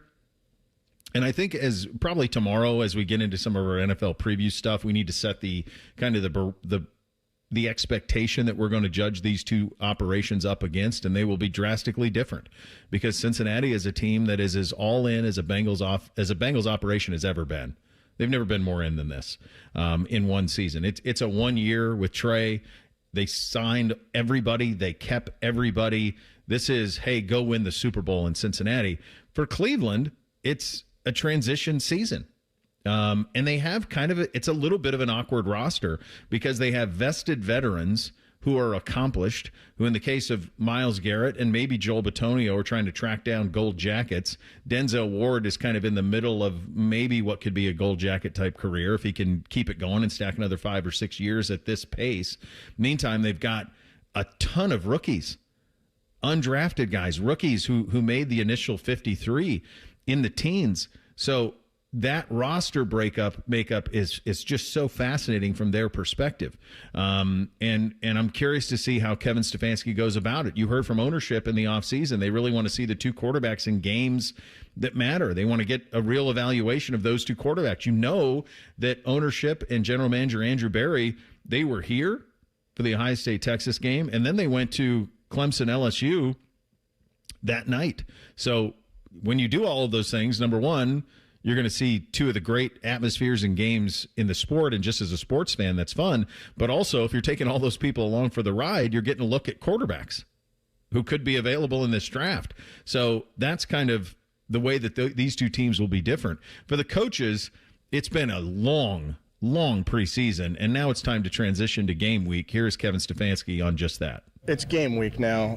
What we did today was mostly Browns versus Browns, meaning competitive periods, R1s versus 1s, and that's in an effort to get the weekend out of our guys and sharpen up what we're doing from a competitive standpoint. Now, a lot of the stuff that we introduced on offense and defense was stuff that will be in when we hand these guys the game plan. So you're trying to do both, but you never want to lose sight of competing. I thought our guys did a nice job today. It's interesting how these coaches have to manage this. So you have like the grind of camp that starts July 18, 20, something like that. Then you just go every day, week after week, and then all of a sudden you get like this mini bye. Like you saw Jack Sawyer and JT and Will and all of the guys come back for the game on Saturday because they're off. Their last practice usually ends around noon on Thursday, and then they're not responsible to be back at the facility until Monday. So they kind of get this shot in the arm to restart the season, and it leads to what's a very exciting part of the year. Here's Kevin Stefanski on that. Yeah, I'm excited for the football team, Mary Kay. I'm excited for all the work that these guys have put in. It's a group, like I've mentioned to you before, that has done everything we've asked them to do. So it's fun when you get to this point in the calendar and you have that game that's within a week and you're into game week and you get to see these guys in the roles that they've earned. But for me, it's never moves past very far the idea that these guys have worked so hard for this, and the games, this is the fun part for them. It's a fun part for our fans as well.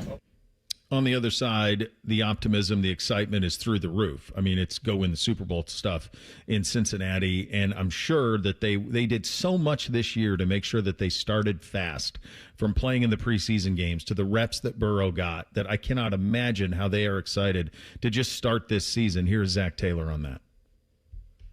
I think it's a great opportunity for us to start on the road in a divisional game. Oh, yeah, I've been here since the day the season ended. Just as soon as our season ended and we weren't in the playoffs, okay, fresh start, let's go get it. And so I think immediately guys got to work for the spring, try to get ourselves ready for training camp. And we've got everything achieved we wanted to get achieved. Now we just got to go out there and get it done. And so I absolutely think I think I speak for everybody. It's an entire group that's been chomping at the bit to get back on the field and set the tone. We really put ourselves behind the 8 ball last year. And so guys are fired up to start the right way this year. And I can't wait to see us get it done. I know pretty damn good and well what I'm going to see from Cincinnati in terms of their approach because they're running it all back. I don't know about Cleveland because the team that they thought they were going to have, they don't. So they thought Kenny Pickett would be the starter. Quinshon Judkins would be the power back. They would play a ball control style, keep it underneath, don't turn the ball over, matriculate it down the field, win slugfests. So in addition to Kenny Pickett being hurt and unable to be the starter and then eventually jettisoned, Quinshon Judkins has not been around the operation since the middle of July. So now all of a sudden they don't have really a power running back that they can rely upon. So they've got Jerome Ford, and they'll lean on him out of the run-pass game. Conversely, because of that, you now have shots that you can take over the top with Flacco. So that means DeBomb, to use Reese's term, is wide open, and now you got Judy and Isaiah Bond. So I think the team that they were going to be is not going to be the team that you see on Saturday. The team that was intended in July is not the reality on Sunday. And it's always incredible for me as a Browns fan where you talk about the team in the offseason, you talk about the team in training camp, and then when you get to week one, you're like, there's a path here. If Cleveland's able to attack the weakest part of Cincinnati's defense, and it's really bad, their secondary, you could have a hell of a fun week one. If you got Joe Flacco and Jerry Jeudy. And yeah. I like the Harold Fannin pick. I like the chemistry that was a little over a month that Flacco had with Njoku. Mm-hmm. If you can replicate that success from 2023, yeah, there's a path here. I know I'm talking myself into it. There's a path for Cleveland to start the season 1-0. At least be fun. So I could see 1-0, but when you say there's a path here, like I see no path. They could win this week, but like for the season. Well, after that, I'm not worried about week 2. I'm not worried about week 3. I'm worried about week 1. I guess Browns, I'm just Bengals. different. They could win. Just take a week at a time, man. You'll enjoy the season a little bit more. You don't have to worry about Watson at all. I've already checked out on the Browns season, I feel like. Sunday at 1, right here on the Fan. That's right. Listen to Tyvis on the pregame. That starts at 11. Should be fun, at least with Flacco. It'd be entertaining ball, to say the least. Uncle Dom in 2 minutes. Bishop and Friends right here on the Fan. If you're 55 or older and into that whole saving money thing, T-Mobile has an exclusive phone and internet bundle just for you. Right now, get 2 unlimited phone lines plus 5G home internet for just $30 each per month with autopay, plus taxes and fees. And with 5G home internet, setup is easy with just 1 cord and no technician needed, which is great if you're also into that whole keeping it simple thing. Switch now and experience the best mobile network in the U.S. Visit your local store to start saving. T-Mobile, it's better over here. based on analysis by Ookla of speed test intelligence data Q4 2024 to Q1 2025. Ookla trademarks used under license. Unlimited on our network. Customers on voice plan may notice speeds lower than other customers and further reduction if using more than 50 gigs a month due to data prioritization. Video streams and SD on this plan. Home internet pricing after $20 in monthly bill credit plus $5 per line without autopay. Debit or bank account required. See 5G device coverage and access details at T-Mobile.com. Grown-ups, don't go back to school. Go forward through school into your future as an IT professional. Whether you're starting out, switching careers, or a veteran ready for change, My Computer Career can help you get into IT in just a few short months with no prior experience. So take the free career evaluation now at mycomputercareer.edu. Your rewarding career in IT awaits. That's mycomputercareer.edu. An Elite CompTIA certification partner. Financial aid is available to those who qualify, including the VA benefits. Mornings can start feeling the same. Wake up, brush teeth, go to work.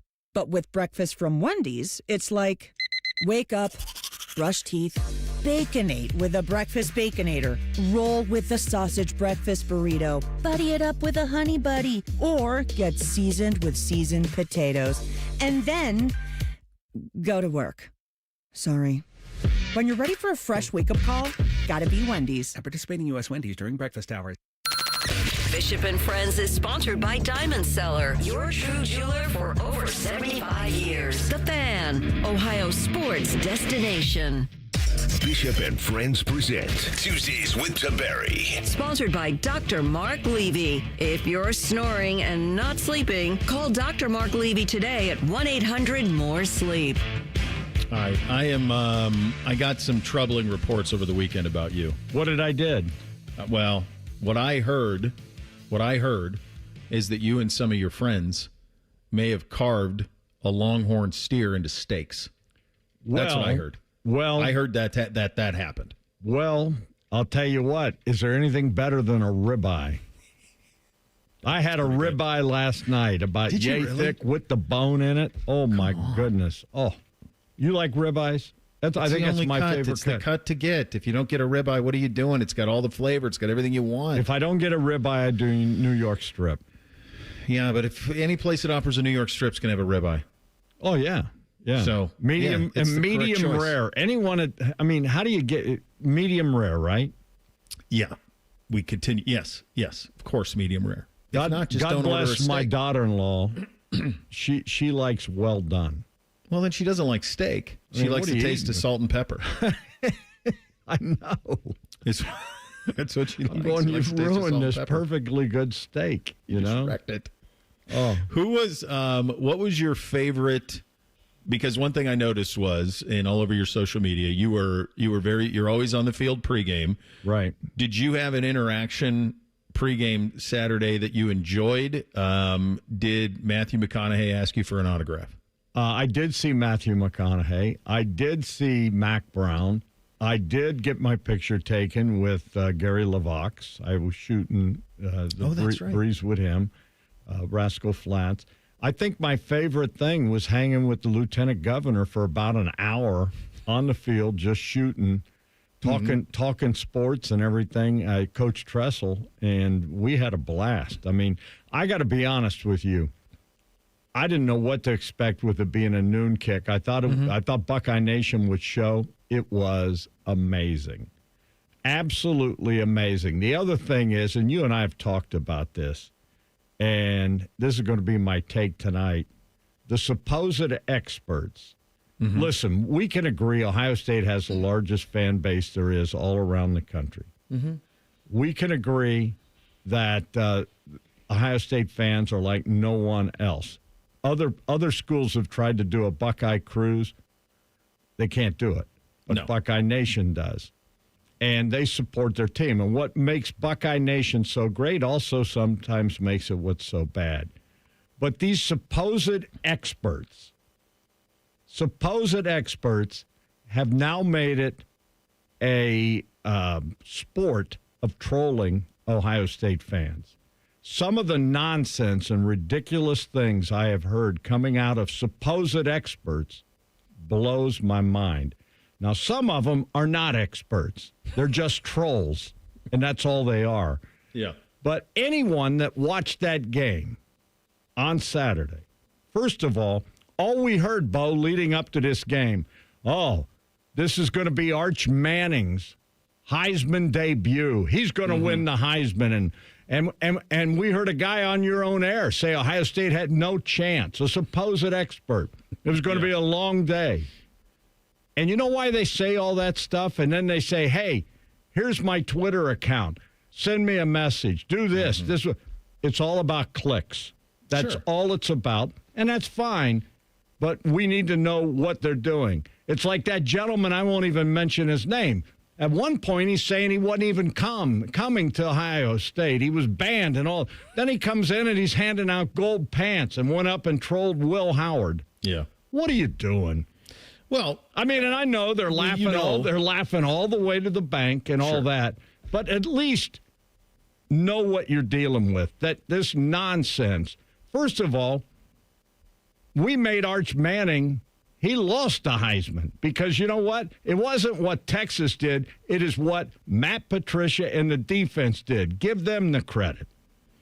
Yeah, I brought that up in the first hour of the show. One of the things that was kind of disappointing in the days that followed, the last couple of days since the win, was how much of the dialogue. Now there were some, and we played some stuff from Orlovsky, but how much of the dialogue was about what Texas failed to do or what Arch failed to do, and not about what Ohio State did do. And I've seen a lot of people talk about LSU going to be number one. Okay, fine. If you like Clemson more than Texas, and you want to say that, then if that's on your record, fine. I guess go ahead and do that. But here's what I know. That Ohio State performance you saw on Saturday was just the tip of the iceberg, buddy. Yes. They had 8 new starters on defense. They had a kid making his first ever start at quarterback, who, by the way, I thought was exemplary in the game. This is just the start of what's coming. I agree 1,000,000%. And, you know, Ryan Day kept saying, we got to win the game, got to win the game. All that matters is win the game. And I think he was channeling what Coach Cooper used to say, win the surest way.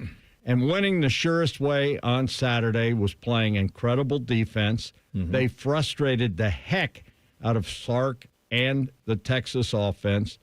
I am sure the Texas football team is having nightmares now because their last 2 games, they were knocking on the door how many times to get into the end zone. In the semifinal game, they have to relive Jack Sawyer's scoop and score. They were in the red zone 3 times and facing 4th down. And I mean, how many 4th downs did they have in Ohio State held? I mean, 4th and goal from the 1-yard line. I mean, that's heartbreaking. Those guys got to live with that. But you know what? Give credit to Ohio State's defense. Give credit to Ryan Day. Give credit to Matt Patricia. Give credit to Brian Hartline because they called, in my opinion, the perfect game. They controlled the dialogue. They controlled what Texas could do offensively, which was not much. And I've heard some of Buckeye Nation say, well, our running game. Oh, I know. The running game's going to be fine. It's going to be fine. Because Texas was daring Ohio State to throw the football.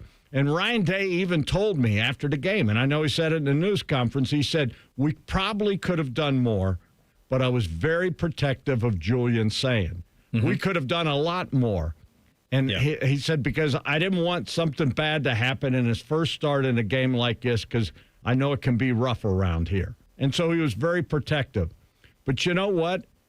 That just tells me that with Grambling coming and Ohio University, nothing to disrespect those programs, but these are going to be games you can build confidence. There's obviously a big one, and I heard you talking earlier. I've been out to Washington a couple of times.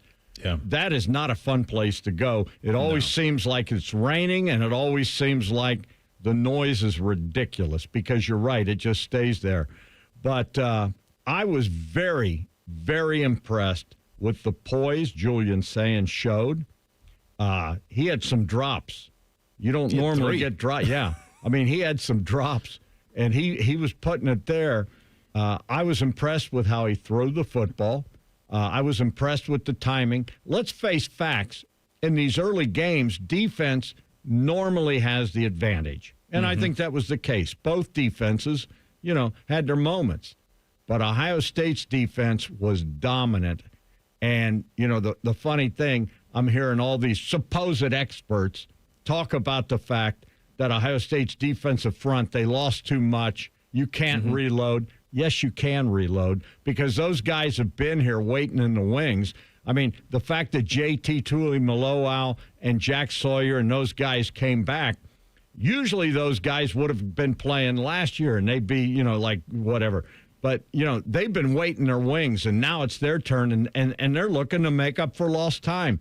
I loved it. I love what Larry Johnson and the defensive front brought. And I listened, well, they didn't get any sacks. They were, no offense, watch the game again. Yeah. Arch was running for his life back there. He didn't trust what he saw on the back end either. He was pretty confused a lot, and I think a lot of people are going to be confused as what this Buckeye defense is going to bring. I do think that, and I'll get you out of here on this one. I've noticed this. I know you notice it as well. My advice to Buckeye fan is, enjoy this. Yes. Don't be nitpicking nonsense. You beat the number one team in the country. Don't let that be lost. And I think sometimes guys like you and I, sometimes you see stuff from the troll stuff and all of that, and maybe we give it too much voice from time to time, because I think for the vast majority of folks, you're pretty thrilled about what happened on Saturday, and you're not worried about the fact, and you understand that the reason things were done offensively, the reason that they were done. Let me explain something, and I say this to Ryan Day all the time. I used to say it to Urban. I used to say it to all the coaches because they know it.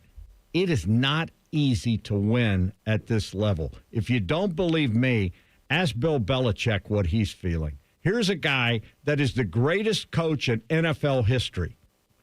And he looked lost on the sidelines last night. Yeah. He looked like, what in the world is going on here?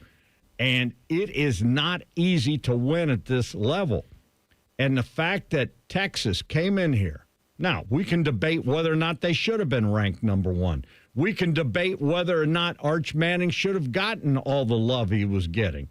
But you know what? That's what the experts were putting out. That's what the voters made. And I don't, and if Ohio State's not ranked number one today, so be it. Who cares? It doesn't matter. It does not matter now. You want to be ranked number one at the end of the season. So if Ohio State comes out and if Penn State is now one, or if they would jump LSU, file it away. Yeah. File it away. Don't let it get you all worked up, Buckeye Nation, because you know what? It doesn't matter now. These rankings don't matter at all now. The only rankings that matter are what? Midway through the season, the college football playoff rankings. That's the only thing that matters. The AP and all that stuff, it doesn't matter. And don't get all worked up. If you're number one at the end of the year, that's all that matters. And I'll tell you what, Bo, after watching that on Saturday, and the fact that Ryan Day has embraced bringing back another national title, going back-to-back years, he's not hiding from it. He's saying that's what the goal is. That's what we want to do. We want to be the first team to ever do it. I think this team's got a heck of a shot right now. Yeah, you'd feel that after what we saw on Saturday. Great talking to you as always, my friend. We'll do it again next week. See you, brother. All right, there he goes. Little Tuesdays with Tiberi on the Bryan Heating and Cooling Systems Fan Guest Hotline. We'll do a little thing or not a thing up next. Bishop and Friends right here on The Fan. Head to 971thefan.com to listen on demand and subscribe to all our podcasts. Wasting time has never been easier. The Fan, Ohio sports destination. Eggland's Best, the only eggs with more fresh and delicious taste, plus superior nutrition. Eggland's Best, better taste, better nutrition, better eggs. Make your long summer holiday weekend a good deal better by stocking up on your favorites during the Buy 5, Save 5 sale at Meijer. Buy 5 or more and save $5 or more when you mix or match over 2,000 items store-wide, like Meijer shredded or chunk cheese, 24 packs of select Coca-Cola and Pepsi products, plus deposit where applicable, Brawny paper towels and Dixie Family Pack paper plates and bowls. The Buy 5, Save 5 deals at Meijer. That's the good life, a good deal better. Exclusions apply. See all deals in the Meijer app. We can come the day you call us. We're 1-800-GOT-JUNK. We make junk disappear. All you have to do is point. Brian, I've been meaning to ask you something. Okay, ask away. Sometimes when we're talking, I hear a little sparkling sound. Is it when one of us says, all you have to do is point? There it is. Did you hear that? That's the sound of magic happening. Magic? Like we can come the day you call us? Wow. Call 1-800-GOT-JUNK or visit 1-800-GOT-JUNK.com. Hey, what's up? It's T-Bone. My good friends over at Sleep Better Columbus want you to know that if you're 65 or older, enjoying those golden years, but maybe you're dealing with restless nights, you need to listen up. Are you tossing and turning, struggling with sleep apnea, and that leaves you wiped out during the day? Well, it's time to reclaim your rest with Dr. Mark Levy at Sleep Better Columbus. As a leading provider in non-surgical sleep apnea treatments, Dr. Levy helps you breathe easier and sleep deeper with custom oral appliances, a comfortable alternative to CPAP. The best part is that Sleep Better Columbus is in network with most medical insurance plans and is a proud Medicare provider, so your coverage can work seamlessly with Sleep Better Columbus. And as we head toward the end of the year, don't let those benefits go unused. You don't want to wait to use your deductible. Act now to make the most of it with Sleep Better Columbus. Call Sleep Better Columbus today at 800-MORE-SLEEP or visit sleepbettercolumbus.com. Once again, that number, 800-MORE-SLEEP or sleepbettercolumbus.com for your consultation. Sleep better, live better. You've earned it. It's Wilson from That Other Window Place, and this is the Secrets of Pella podcast. Secrets of Pella. Where we try to expose Pella Windows secrets. Okay, Leslie from Pella, with this easy slide operator, I can slide open this window with just one finger. What are you guys hiding? Well, we're not hiding anything, but that slide is cool, right? All right, cut. Leslie, it is so cool. Look, I'm opening it with just one pinky. Get the windows that Columbus homeowners rated the leading window brand at PellaColumbus.com. Buckeye fans, introducing Behind the O, the brand new app packed with original athlete and fan-driven Ohio State sports content. It's free to download in the App Store on iOS and Android, and every time you open it, you're helping generate NIL dollars for your favorite Buckeye athletes with zero cost to you. Get exclusive access to fresh behind-the-scenes videos, training routines, athlete lifestyles, and more from every Ohio State sport. Don't wait. Download Behind the O now and get closer to your Buckeyes than ever before. Behind the O, free for fans, NIL for athletes. Rothman and Ice. It's Beyonce and Destiny's Child. Beyonce said, you know what, Kelly, Michelle, I'm good. You're going to say my name with all my other hits I'm making solo. Rothman and Ice. Weekdays at noon. Sponsored by Pella Columbus. The Fan. This is Jeff for Tri-State Men's Health, where we've successfully treated thousands of men for low testosterone and helped them feel like their old selves again. Please take a moment and listen to how we help Chad. Hi, I'm Chad. I've been taking the low T treatment at Tri-State Men's Health for a little under a year now. So I was really just struggling with finding the energy to accomplish the things I wanted to do every day. By the end of the workday, I was very drained and tired and found it hard to concentrate and get my job done, and was looking for something to kind of get that edge back. Once I started taking the treatment, I felt probably within the first 2 to 3 weeks more energy. And the thing that really I noticed right away was sleeping. Now I get a solid 8 hours. You know, I'm going on vacation. I'm enjoying myself. So men out there, if you're struggling with any of the symptoms I was, low energy, brain fog, lack of sleep, I would highly recommend you call Tri-State Men's Health. You won't regret it. Thanks, Chad. It's true. Low T therapy will likely change your life. Call 800-900-9654 or go to tristatemenshealth.com. It's almost Football Friday. All play and no work. Sponsored by Tansky's Sawmill Toyota. Your home for football, The Fan. We'll read your emails on the air, but we won't tell you where to send them. Hey, we're not doing all the work for you. This is Bishop and Friends. All right, time for a little thing or not a thing on a Tuesday. Hit it, fellas. Thing or not a thing. Sponsored by Billiards Plus. Find your next grill and everything you need for the master griller. Billiards Plus on Dublin Center Drive in Dublin. Alabama head coach Kalen DeBoer had a doozy of a press conference Monday in their post-FSU loss. You mentioned the great week before the game. Just how much do you self-scout the preparation before games? And are there times as a coach where maybe you notice during the week that things might not be going the way that you want them to? You said, what do you mean, great week? A great week. You said a great week of preparation. For this week, you're saying? Or are you referring to last week? Going up to Florida State before that game.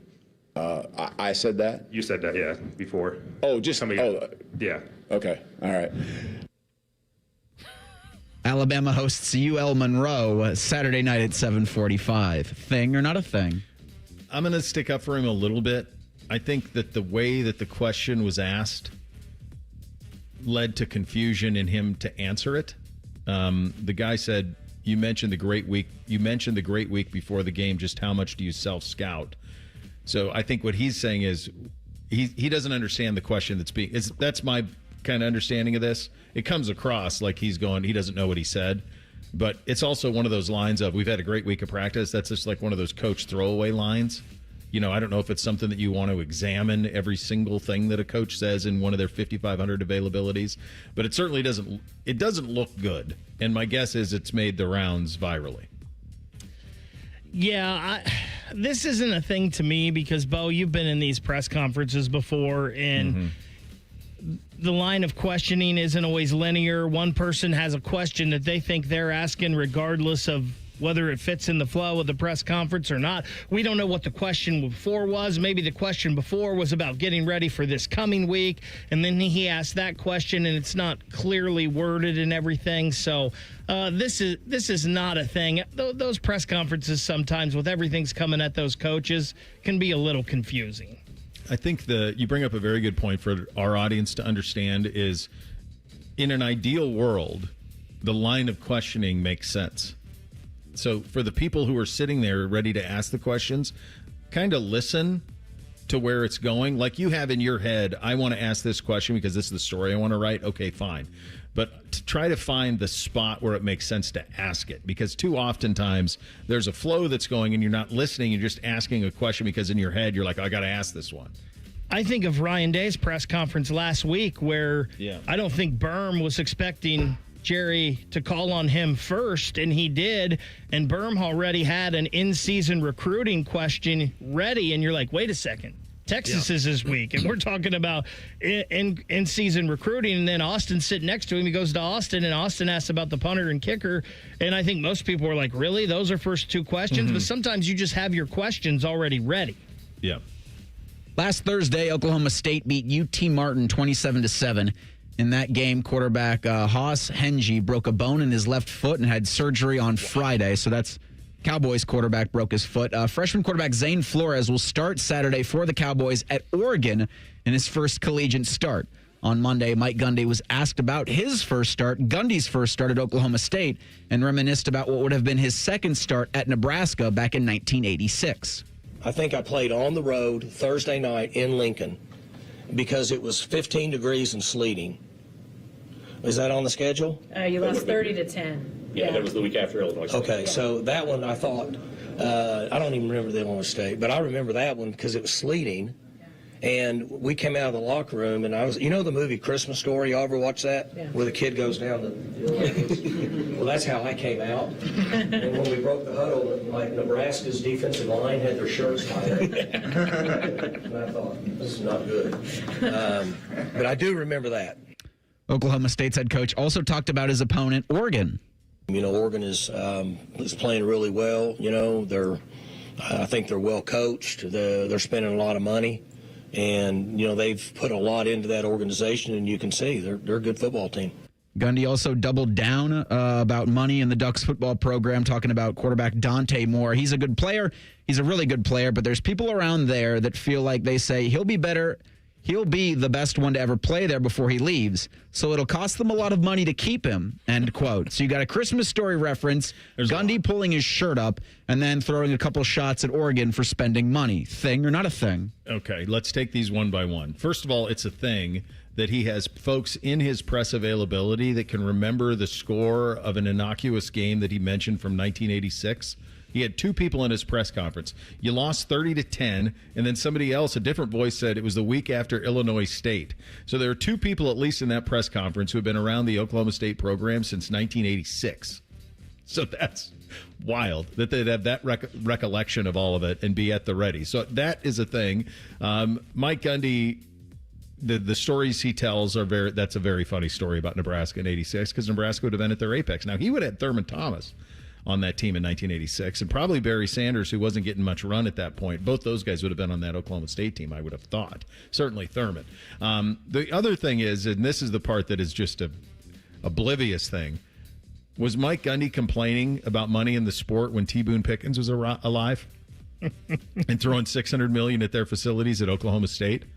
No. But he doesn't have T. Boone Pickens anymore because T. Boone Pickens is in the oil derricks in the sky. And so this is his new reality, is he's a have-not, and he used to be a have. And by the way, if I'm Oregon and Dan Lanning, I would just say, yeah, so. This is the world we live in now. Well, here was Dan Lanning's response. He said, I've got a ton of respect for Coach Gundy. Ultimately, how blessed are we being at a place that's invested in winning? If you want to be a top 10 team in college football, you better be invested in winning, and we spend to win. Some people save to have an excuse for why they don't. Ultimately, he's a great coach that's done an unbelievable job. I want to be a team that's competing at the highest level, and we're really fortunate to be in that situation. I can't speak on theirs. I have no idea what they got in their pockets over there. I'm sure UT Martin maybe didn't have as much as them last week, and they played, so we'll let it play out. Oregon might hang 100 on them this week. I brought this up last week. Like, if T. Boone were still alive, they'd be Texas Tech. They had to spend $50 million on their roster if he were still alive. But you got to have those guys. So it's a hell of a sliding doors for Mike Gundy. Final hour of the program up next. What hot takes, what big things did we think about college football that immediately we want back? We'll get into that coming up next. Bishop and Friends, right here on The Fan.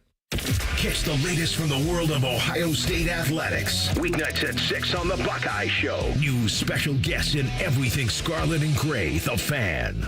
Listen up. ESPN Unlimited is now included at no extra cost with Spectrum TV. Spectrum gives you everything from ESPN, live games, original series, top analysis, and more. Spectrum is really stepping up with this offer, and you get more of me, Stephen A. Smith. Get your act together and go to spectrum.com/entertainment for details. ESPN Unlimited and more popular streaming apps are included at no extra cost with Spectrum TV. Restrictions apply. At Baths R Us, we believe home improvement is life improvement, and that starts with a team who brings your vision to life. Our installers aren't just skilled, they're experts. This is who we are. This is what we do all day, every day. Right now, get $1,500 off a shower or tub replacement or $3,000 off a full bathroom remodel. Plus, low to no monthly payments. Call 380-225-BATH to schedule your free estimate or go to bathsrus.com. 380-225-2284. Baths R Us, where dreams soak in. Twin Peaks is the best in the game. Here, it's bigger game days and bolder fight nights. I mean, where else can you find a scratch kitchen that always comes in clutch every day from lunch to late night? Only at Twin Peaks, the #1 sports bar. No one does happy hour like Twin Peaks.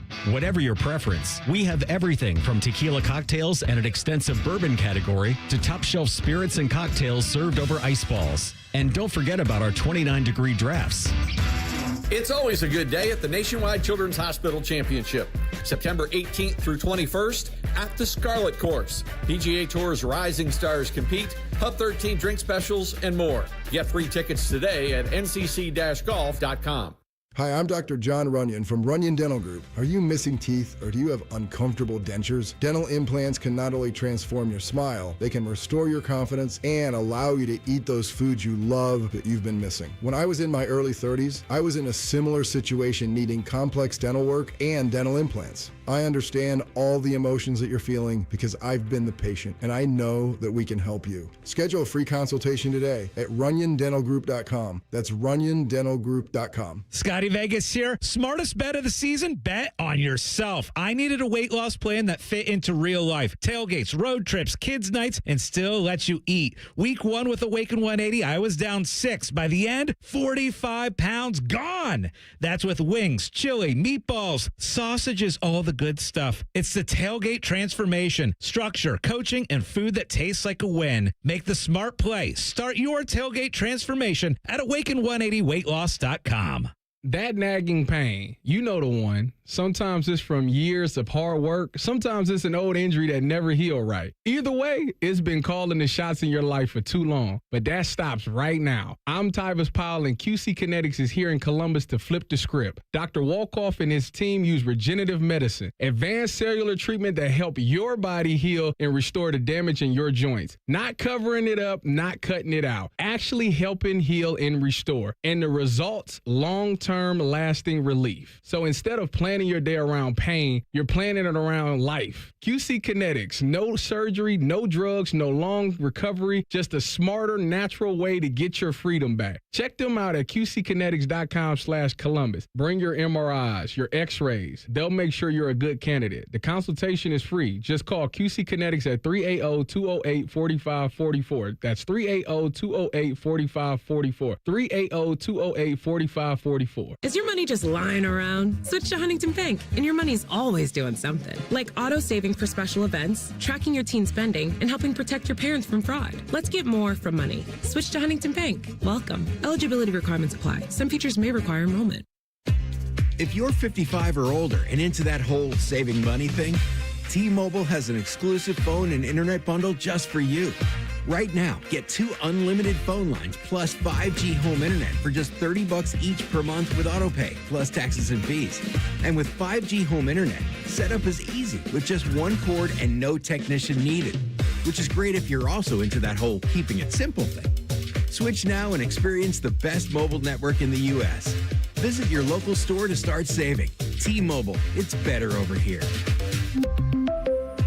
Based on analysis by Ookla Speed Test Intelligence data Q4 2024 to Q1 2025. Ookla trademarks used under license. Unlimited on our network. Customers on voice plan may notice speeds lower than other customers and further reduction if using more than 50 gigs a month due to data prioritization. Video streams and SD on this plan. Home internet pricing after $20 in monthly bill credit plus $5 per line without autopay. Debit or bank account required. See 5G device coverage and access details at T-Mobile.com.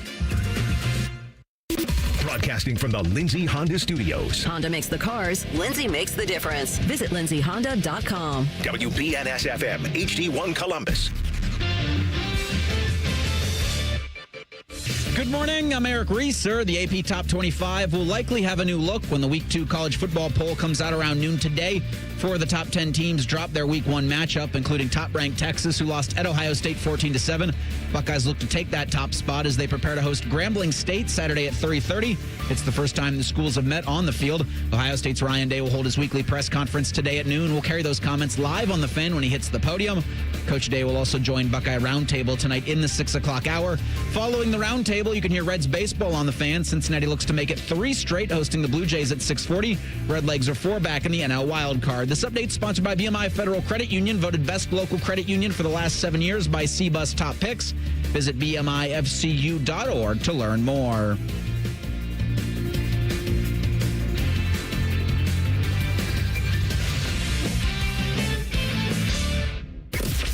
When General Sherman marched through Georgia, he was listening to this show. Use your skills for good, young warrior. This is Bishop and Friends. All right, bottom of the hour, Brandon Marcelo going to join us. Good buddy, national college football writer and reporter at CBS Sports. He was here on Saturday for Ohio State and Texas, get his view of what he saw. If you could have one preseason take back after seeing Week 1, what would it be? The one that jumps out, the two that I'm most concerned about of my preseason thoughts, number one is Baylor. Baylor played Auburn in their barn on Friday night. I was big on Sawyer Robertson. I was big on everybody that they had returned. I had them winning the Big 12. Doesn't mean they still can't win the Big 12, but I would say that their approach to defensive football was passive at best, and the way that Auburn operation went up and down the field on them certainly gives me pause to think that they can come out of the Big 12 because defensively there wasn't much there. That was a home game on a Friday night. You should have had their best, and you didn't get it. So that one jumps out as in terms of what I think a team will be at the end, making me have certainly some pause. There's a couple other ones. I have some pause about Clemson's offensive approach, and if that's something that is going to travel all season long, acknowledging it's a massive game to play an LSU team that's a talent versus talent equates. But I just thought their approach with Klubnik was a little interesting for a guy who's a 4-year starter in this game. And I think some of Klubnik's misses really stick in my head in terms of Clemson making a run at this thing, because he had opportunities to make play downfield and he didn't. Those two jump out to me as the two that I'm now questioning. I think Clemson still has plenty of time, and the talent is there, and they played a talent equates game, so I'm not quite as worried about them in terms of winning the ACC and making the playoff and all of those things. But I do have pause on Clemson, and I have major concern about my Baylor take. So far, I think my takes have held up. I thought it would be rough for Texas Tech this year.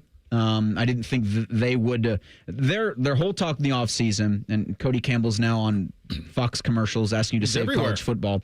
I thought it would kind of go like it went for Texas A&M. Now, that take might still come to be true because it's week one, but they crushed Arkansas Pine Bluff. They beat them by like 60 points. Yeah. They had like 3 quarterbacks in the ball game. Now, there's a matchup of 2 college football juggernauts.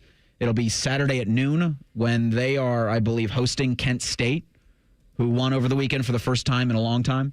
Oh, my gosh. Look at this schedule for them. So they get Arkansas Pine Bluff, Kent State, who beat Kent State beat a really small division team. Merrimack. Yeah, they beat them 21-17. Okay. So they get that. Then they get Oregon State. Texas Tech hosts Oregon State on September 13th, and then Utah, which is Bake's boys. They get Utah on September 20th. So you're going to find out. Now, they avoid Iowa State, but that could be your Big 12 title game matchup. Like, I'm looking at this Texas Tech schedule, and I think I want to have that Texas Tech take back. They might be in Dallas. I think 2 things for me. One, right off the rip, and Bo, I'm with you. I think Clemson's fine. I still think Clemson is making the college football playoff. However, I thought Cade Klubnik was going to win the Heisman this year, and I particularly didn't think it was going to be close. But I have more questions about Cade Klubnik now after that game, because like we talked about yesterday, he would put one throw right on the money, and then the next throw would be 10 feet over the receiver's head. Yeah. There's just too many inconsistencies with him being a senior when the talent is equal on the field, right? Like, we know they got their last year against Georgia. It was bad in that opener. They got their doors blown off. And then it got better for them as the year went on. They played LSU a lot closer this time. That was a heck of a football game. I don't know how much it hurt them losing Antonio Williams, their number 1 receiver, and if that threw off their game plan or not. But I do have some serious questions about Cade Klubnik now and his ability to produce when the talent level is on the field. I think staying in that game, I really didn't think LSU was going to battle for an SEC championship this year. I think they might now. Their offensive line was very impressive to me in that game. And I think, with their talent on the outside, Nussmeier, I don't think he was great in the first half, but he was a lot better in the second half. He was pretty good in the second half. I just have a lot more belief in LSU now than I did. And I thought Boise State was going to be fine. Post Ashton Genty, they may not be. That was pretty rough that week 1. No, and to the LSU point you made, they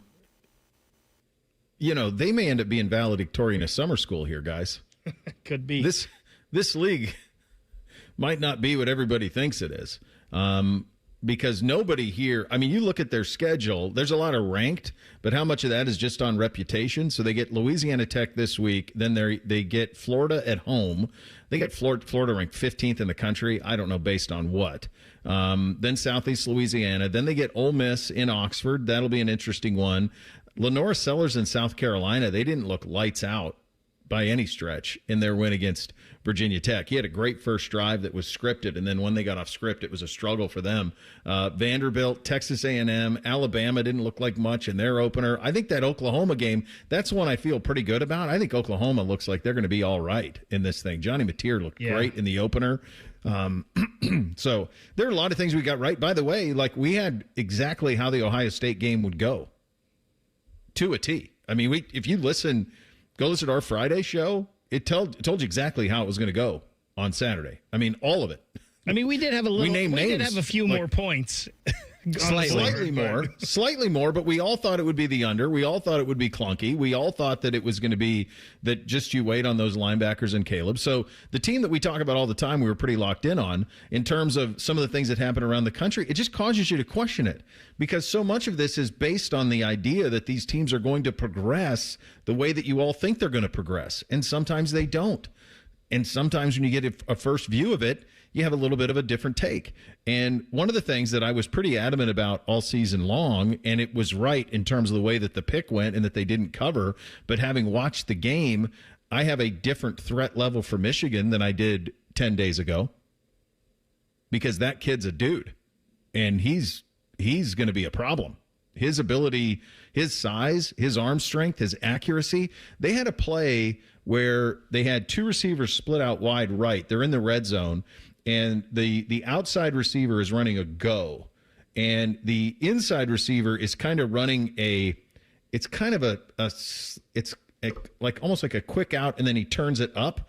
And as he runs the quick out and turns it up, he doesn't even look. Underwood put it right across his face mask. The kid wasn't ready for it. He put it right across his face mask. He would have walked into the end zone. So when they get on the same page with that kid, they're going to be a problem. And I thought this would be a major learning curve year for them. I still think they're going to have losses. I think he's going to struggle. But in terms of a first start, I thought Underwood was quite honestly sensational. We knew Oregon would be great. Nothing changes there in terms of Big Ten conversation. We knew Penn State wouldn't cover, because of course not. They're never going to cover, because that's not how Franklin rolls. And so we'll get a little bit better feel on that. That game between Penn State and Oregon at the end of the month, that is an attention getter. That's going to be fun. That's an attention getter. And that's going to be, as we talked about, a heck of a Saturday, because chances are you're going to roll Ohio State versus Washington right into that. Yeah, it'll be the 3:30. It's not right official yet, folks, but it feels like it'll be 3:30 is where that one will go. So, look, there's snap judgments that you make, and now you kind of settle and you see what the college football season will provide you. The college football top 25 poll will come out, a little after noon today? Right about noon. Okay, this is what we're going to do next. We're going to do the top 10 as we would have it in our own polls after week 1. So we'll do that coming up next. Brandon Marcelo coming up in about 20 minutes. Bishop and Friends right here on The Fan. All the 10 TV people come over to our side of the building to take a deuce. That should tell you something about how we operate. The Fan. What's better than cheering the Buckeyes on to victory? Wearing our exclusive collection of OSU jewelry as you watch. Hi, this is Alex Johnson from the Diamond Cellar. We're an officially licensed jeweler of The Ohio State University, and we've created beautiful Buckeye jewelry that will last a lifetime. From Blocko earrings to Diamond Script Ohio necklaces, we've got luxury Buckeye gifts starting at $99. No matter where you're watching, show your Buckeye love at the Diamond Cellar, proud sponsor of Ohio State Athletics. It's been a great run. Care Heating and Cooling has achieved goals I could only imagine 30 years ago. But now it's time for the next generation to take over. This is Mike Weens, now the retired founder of Care Heating and Cooling with my sons, Dennis and Ryan. Dad, as Care grew over the years, you had many opportunities to sell Care to one of the big conglomerates that are buying companies all over Central Ohio. So tell our customers why you decided to keep Care in the family. After talking about Care's values for over 30 years, I couldn't bear the thought of Care becoming the kind of company I was warning our customers about. I know the two of you will continue to treat our customers as I would, with honesty and integrity. We will, Dad. In 2024, Care was awarded a BBB Torch Award for Ethics and was named the Lennox Partner of the Year. You don't earn those awards by leaving cat toys behind. Call Care Heating and Cooling at 1-800-COOLING or schedule an appointment online at careheatingandcooling.com. When you need a company you can trust. Earn 2% cash back on purchases and pay 0% APR on balance transfers for 15 months with a new Kemba Financial Credit Union Visa. That's more rewards and less interest. Apply at Kemba.org. For purchases and balance transfers made in the first 90 days, restrictions apply. APR equals annual percentage rate. Variable and subject to change. Equal opportunity lender expires 10/31/25. Common Man here for Universal Windows Direct. Fall is the perfect season to tackle those home improvement projects before the weather turns cold. And if new windows are on the list, see my guys at Universal Windows Direct. Right now, buy 2 windows, get 2 free. And there's no limits, plus 0% financing for 3 whole years. And a double bonus, you get $500 off your entire home improvement project when you schedule now. Give them a call, 614-502-5220, universalwindowsdirect.com. Like me, you'll be saying, I love my windows. Here's 3 reasons to buy your Blue Jackets ticket plans for the 25-26 season. 1, pick your seat and pick your games. 2, plans start at just 11 games. 3, flexible payment plans. Act now. Visit BlueJackets.com/tickets. Double your Keno booster automatically every Tuesday in September between 4 and 5 p.m. with Keno Power Hour Double Booster. Play Keno with Booster between 4 and 5 any Tuesday afternoon in September, and the booster value will be double. You could boost your winnings up to 20 times all September long. Learn more at OhioLottery.com/Keno Power Hour. Lottery players are subject to Ohio laws and commission regulations. Play responsibly.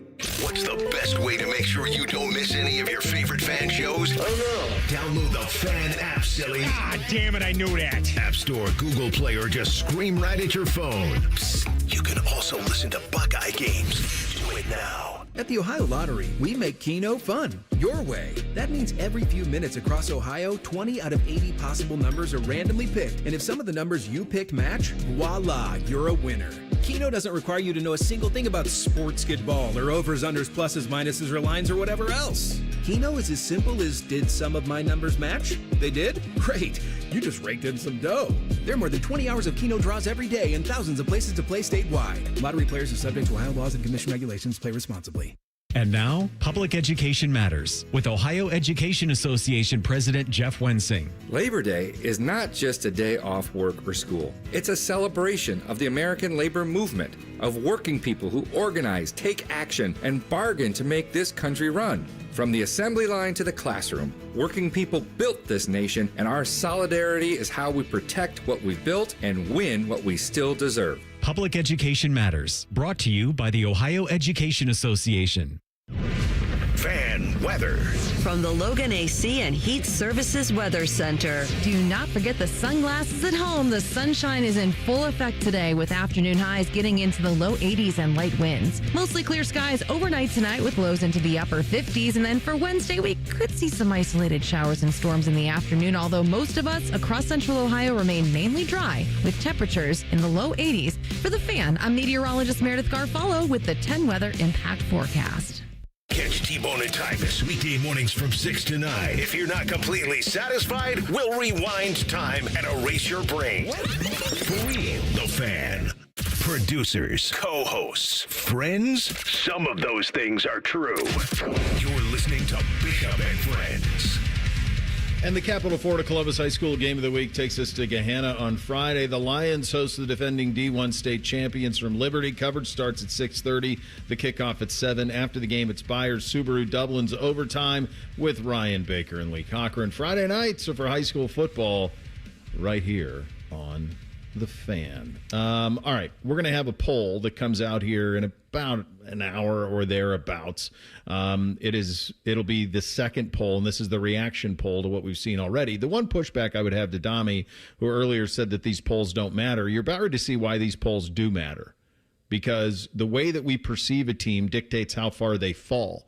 So the example is the one that we're going to see right here with the University of Texas, which was the number 1 team in the country in the preseason. They weren't by a wide margin. It was a total in the AP of 5 points better than Penn State and 2 votes better than Penn State. In the coaches poll, it's 20 points and 8 votes different between Ohio State and Texas for the number 1 seed, or the number 1 overall team. Texas is going to drop. The question is, how far should they drop?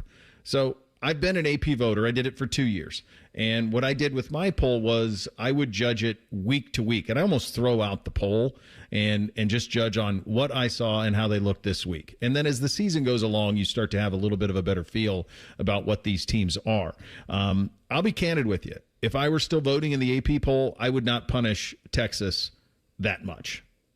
I would not drop them out of the top 10. In fact, I'd have them still firmly inside the top 10, just as I would not punish Clemson too much, and I wouldn't punish Notre Dame too much. I think all of those were quality losses, and I think quality losses matter. I think when you play good teams and you lose tightly contested matchups, it should matter. And all of those things were. I don't think there's some big shame for any of those teams and their losses. You should be rewarded for having the stones to play those games. Those 3 games were not what happened to Alabama. That was different.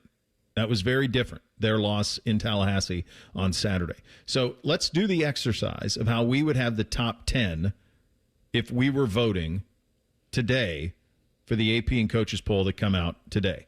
Let's start at number 10. Bake, who would you have at number 10 this week? I've got Illinois. And I know a lot of people probably think that's too high, and they didn't really play anyone, but they looked the part, right? They did what they were supposed to do. They're an experienced team with an experienced quarterback and a good head coach. I got them at 10. Captain Reese? Illinois, for me, moves from 12 to 11. From 11 to 10, I've got the Arizona State Sun Devils. All right, so you got ASU 10. I got Notre Dame 10. I got Notre Dame 10 in my list. All right, at number 9, Bake, who do you got at number 9? The Oklahoma Sooners. Johnny Mateer did look good in his debut with them. I'm all bought in. I'm all bought in on them with you, Bo. Come on board. Water's warm. Going to be a good season in Norman. Going to really kick it off this week when they bury the maize and blue. Go ahead, Reese. I don't have Oklahoma in my top 10, but taking a 3-spot drop to 9 is Notre Dame for me. All right, so you got Notre Dame at 9. So I have Florida State at 9. I go the Noles from unranked all the way up. A lot of people I see doing that. I thought Alabama was going to be really good this year. The talent level is the talent level. I would have had Alabama. I had them in the playoff. I had them playing right on the cusp of an SEC title, right there in the mix. And that's a massive win. They dominated Alabama. So I'm going to give Florida State their flowers. I move Florida State all the way up to number 9. Who do you have at number 8, Bake? The U. They're back. The Miami Hurricanes at number 8. Wow. Bold take coming from Baker. At number 8, I've got the Longhorns taking a 7-spot drop. Texas is 8 for me. Okay. I have Clemson at 8. I have the Clemson Tigers at 8. So I would have had them top 2 or 3 preseason. They didn't look right, but they look like they could certainly hang with another team that you think very highly of. So I have Clemson at number 8. Number 7 for you, Bake. The Georgia Bulldogs. They're still one of the top 4 talented rosters in all of college football to me. They did what they were supposed to. They acted accordingly against Marshall. I've got Georgia there. At number 7, the U is back, baby. It's a nice It's win. a 3-spot climb for the Hurricanes. That's a nice win for them. And it just looked right for them, right? Did. With Carson back there, they've got competent play at the quarterback spot. Yeah, and they did last year, too, with Ward, but I think they might have the defense this year, too, to match it. So I think much more highly of Miami than even you guys do. But Miami at 7. I have Texas at 7. I would have had Texas 2 or 3 preseason. Their defense was certainly up to the task, and I thought their offense finally started to get going a little bit in the second half and gave you some glimmers. I'm not going to punish them too much. So I have Texas sitting at number 7 in my poll this week. Bake, who do you have at number 6? I have Clemson. I still think they're a really good team, and LSU really impressed me in week 1, the way they played. And that tells you, I'm going to have LSU pretty high here. I think Clemson just falls down to 6. I would have had them at number 1 to start the season, me personally, so they fall to 6. Yeah, Clemson for me at 6 as well. The Tigers just take a 2-spot drop, and that is, again, kind of piggybacking off of Baker's point, how impressed I am with LSU. Yeah, I had Clemson down at 8, so at number 6 to me, I have the Oregon Ducks. The talent speaks for itself. They buried the beloved Bobcats on Saturday. Not that was surprising, but I thought what Moore did, especially at quarterback, was in complete control of all of it. The pedigree speaks for itself on him. The fact that he started at UCLA, I think sometimes we forget. Then he gets the red shirt last year. So I like that Oregon operation a lot. I got Oregon at 6. Number 5 for you, Bake. I have Oregon at number 5. I think they have a roster that's on par with the Ohio States, the Texases, and the Georgias. The only question was Dante Moore, and I feel like he looked the part in their win to start the season. Because Montana State's not just some schlep from the FCS. Oh, no. Right? So One of the preeminent. I've got Oregon at 5 as well. It was a really impressive win. I think Oregon's going to be peacocking, and you'll see the Bucks and Ducks still, I think, as I said Friday, in that Big Ten championship. I got Georgia at number 5. Not much of a test for them. We'll find out a little bit more about them as the season goes along. They do not have the schedule that they had last year, which was the most insane schedule we've ever seen. But you know that the talent is there. I believe in the talent. So I got Georgia at number 5. So they would stay kind of where they were in those polls. Number 4 for you, Bake. I have the Texas Longhorns. I walked away from that game on Saturday thinking that possibly those were the 2 best teams in the country. I'm pretty sure those were the 2 best defenses in the country. They don't drop too far for me losing on the road at Ohio State. The Texas defense, I mean, so much of what was done was out of respect for that defense. Yes. There's so much. Go ahead, Reese. I got Georgia at 4. I was impressed, with how Gunnar Stockton looked at times. At times it looked like, hey, it's week 1 for him as well. But the Bulldogs can't fall. In fact, they rise up because of what happened to Texas. At number 4 for me, I'm going to go the Nittany Lions. I paid attention to this game. It was on after ours, and I had it on and bounced around a little bit on it. They look the way that they're supposed to do in a game like that. But with them, I think Penn State is the ultimate show-me state team this year. Like, if you can't beat Oregon in a whiteout at night at the end of September with everybody who came back, and then really for Penn State, it's going to be November 1st. That's the one we're all going to circle, is the November 1st game. But I got the Nittany Lions at number 4 this week if I was doing the AP poll. Number 3 for you, Bake.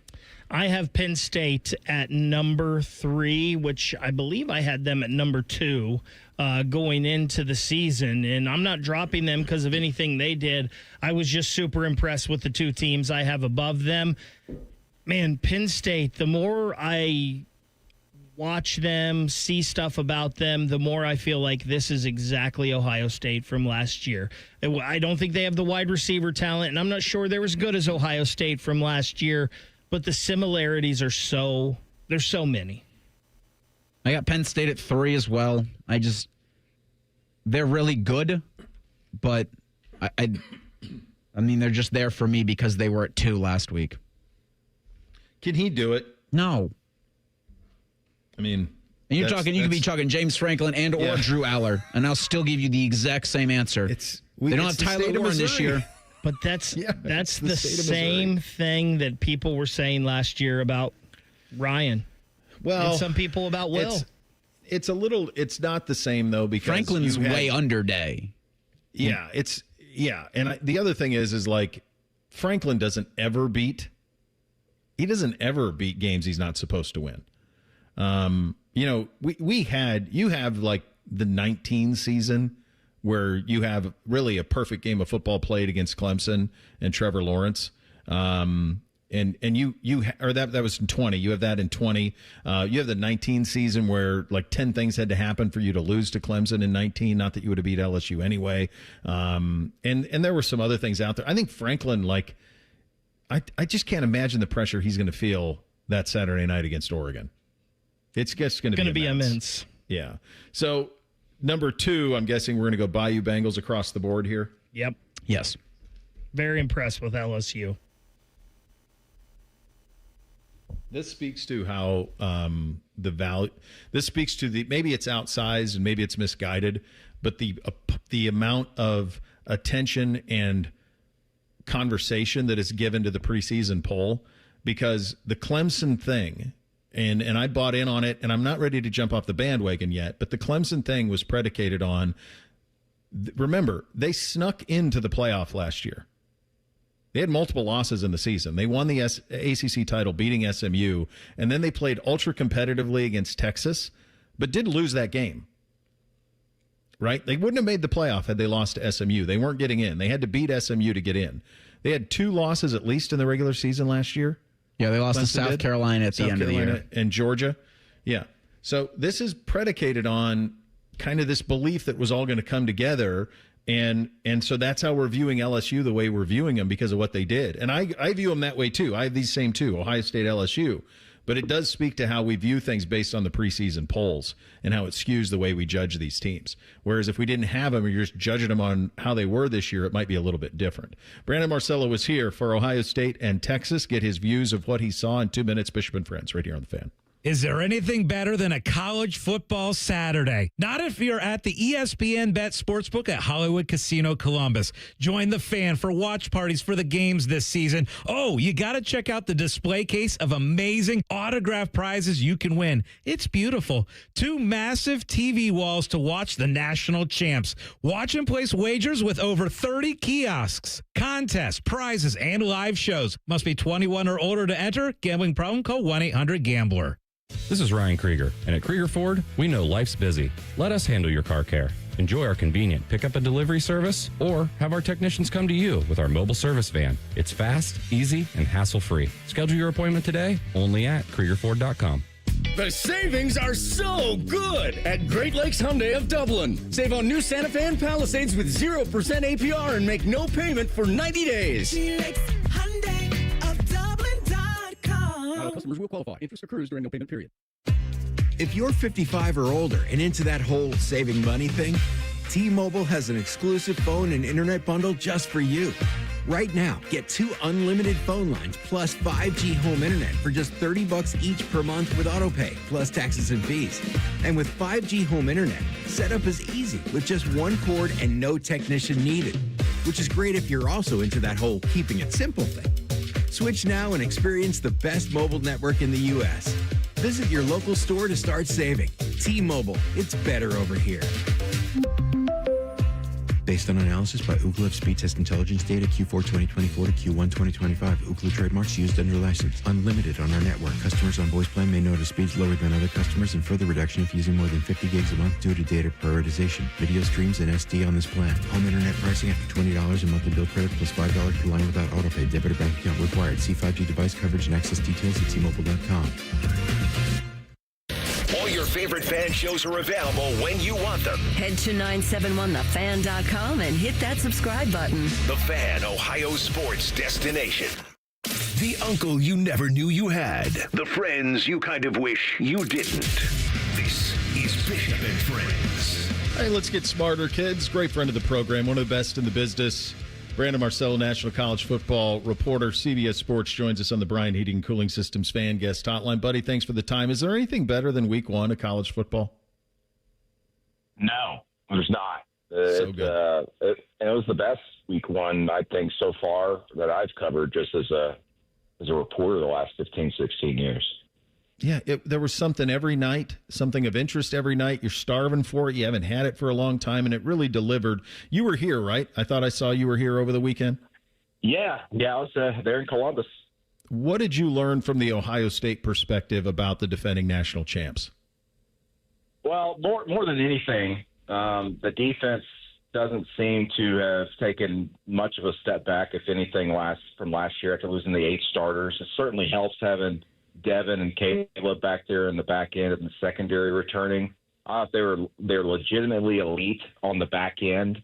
Sometimes when you're watching on TV, you can't really get to see the entire field, obviously, but being there in person in the press box, watching the secondary really locking down those Texas receivers, anything beyond the first down marker for most of the game, that's a lot of the reasons why Arch Manning struggled the way he did. And that defensive line's pretty good. I think they're going to get better as the season goes along. And I thought it was pretty revealing there after the game that Ryan Day said, hey, we played pretty conservative offensively, and they feel pretty confident that they're going to be able to be explosive when they need to and push the ball down the field. But in a game like that, they felt like they needed to be more conservative to win, so they just don't make any mistakes, turn the ball over. So, I don't know if you could have asked for a better game for Ohio State, knowing that you beat a top, number 1 team in the country, but you're also hearing from the coaches that we're going to get better. So that's a great start. Yeah, it's something that I noticed, and I tweeted this out in the middle of the game, that I was really impressed from the Ohio State perspective in the way that Julian Sayin went about his business. Brandon, we've never had a quarterback debut in a game like that. It's rare that kids on their second year on campus make their first start against the number 1 team. I think you got to go back to Harbaugh in like the 80s to find somebody who debuted in such a manner. What did you make of the heralded signal caller? Yeah, you're exactly right. The last time a quarterback made their debut and knocked off the number 1 team was Harbaugh at Michigan in '84 when they beat Miami. I think Sayin he's collected. He's back there. He didn't make many mistakes. The touchdown throw, was underthrown a little bit, but still he's got the type of receivers that can correct that and make a catch in traffic. I thought he did what he had to do. He was the better of the two quarterbacks out there, but still I think the Texas defense maybe, limited what they could have done or wanted to do.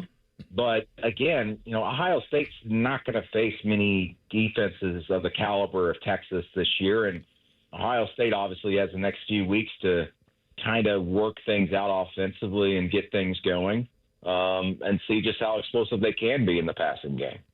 From the Texas perspective, you can't get much more hyped than that when you think of all the factors that laid into it.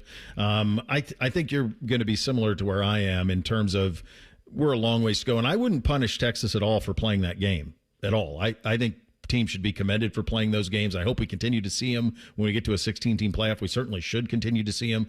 What did you make of Texas in terms of the way, and I don't know how high you were on them preseason, but in terms of what you saw and the improvements that they have to make, because they've been knocking on the door the last 2 years, and they feel like they got this 2-year window to knock it down. What did you make of the Longhorns? Yeah, I voted them number one in my rankings just because of the talent they've got everywhere. They're probably the deepest team in the country when you look at the roster, to be quite honest. My biggest question with them was, how are they going to replace the defensive tackles once again? This is the third straight year they've had to replace great to elite or beyond defensive tackles. They did pretty good in this opener. But, as much as we're focusing on Arch Manning, he's going to get better. I do think they made a mistake of not being able to put some design runs in for him in the first quarter or early in the second quarter, really, when I thought he needed to get more comfortable. But I also think with Arch, you watch him in the pocket, it almost was like he was trying to tell himself to not take off and run when he needed to. And he was trying to force some things like, I'm going to hang out back here. I'm not going to take off and run like you expect me to do, Coach. And I think that hurt them a little bit. And I think it hurt Arch because he started just not feeling comfortable. He started not getting the seat set, sailing passes, throwing them at the knees of people. He'll get better. But Texas, like you said, they shouldn't be punished too much for losing this game. I will say this. I was wondering there, if they get shut out, if they don't score at all, that will be held over their head because human nature is going to be, when the playoff committee gets it all together and go, you guys got shut out. You did not score a point. And it very much would have been that back in the BCS days where the computers just completely just degraded you if you didn't score any points. And that may have been a big issue. So the best thing that could have happened to them was scoring there in the second half. Yeah, it's one of those things where it's like a bottom line win, right? Like you see it on the bottom line of your screen, 14-7, that's not so bad. 14-0 has a totally different feel to it. In terms of the other games around the country, obviously there were a bunch of marquee ones, as we mentioned, really the best week one we can ever remember. You were in Alabama before you went national, right? So you were around that program. Do I have my memory right on that, Brandon? I was around Auburn. I covered Auburn quite a bit. I was around with the Iron Bowl rivalry, yeah. So you're in the thick of all of that stuff. The job that Kalen DeBoer has ahead of him at Bama, physical, disciplined, all of that stuff, and what I think was the most shocking result of the weekend. Yeah, now coach too. They I don't know what the heck's happening there. Everything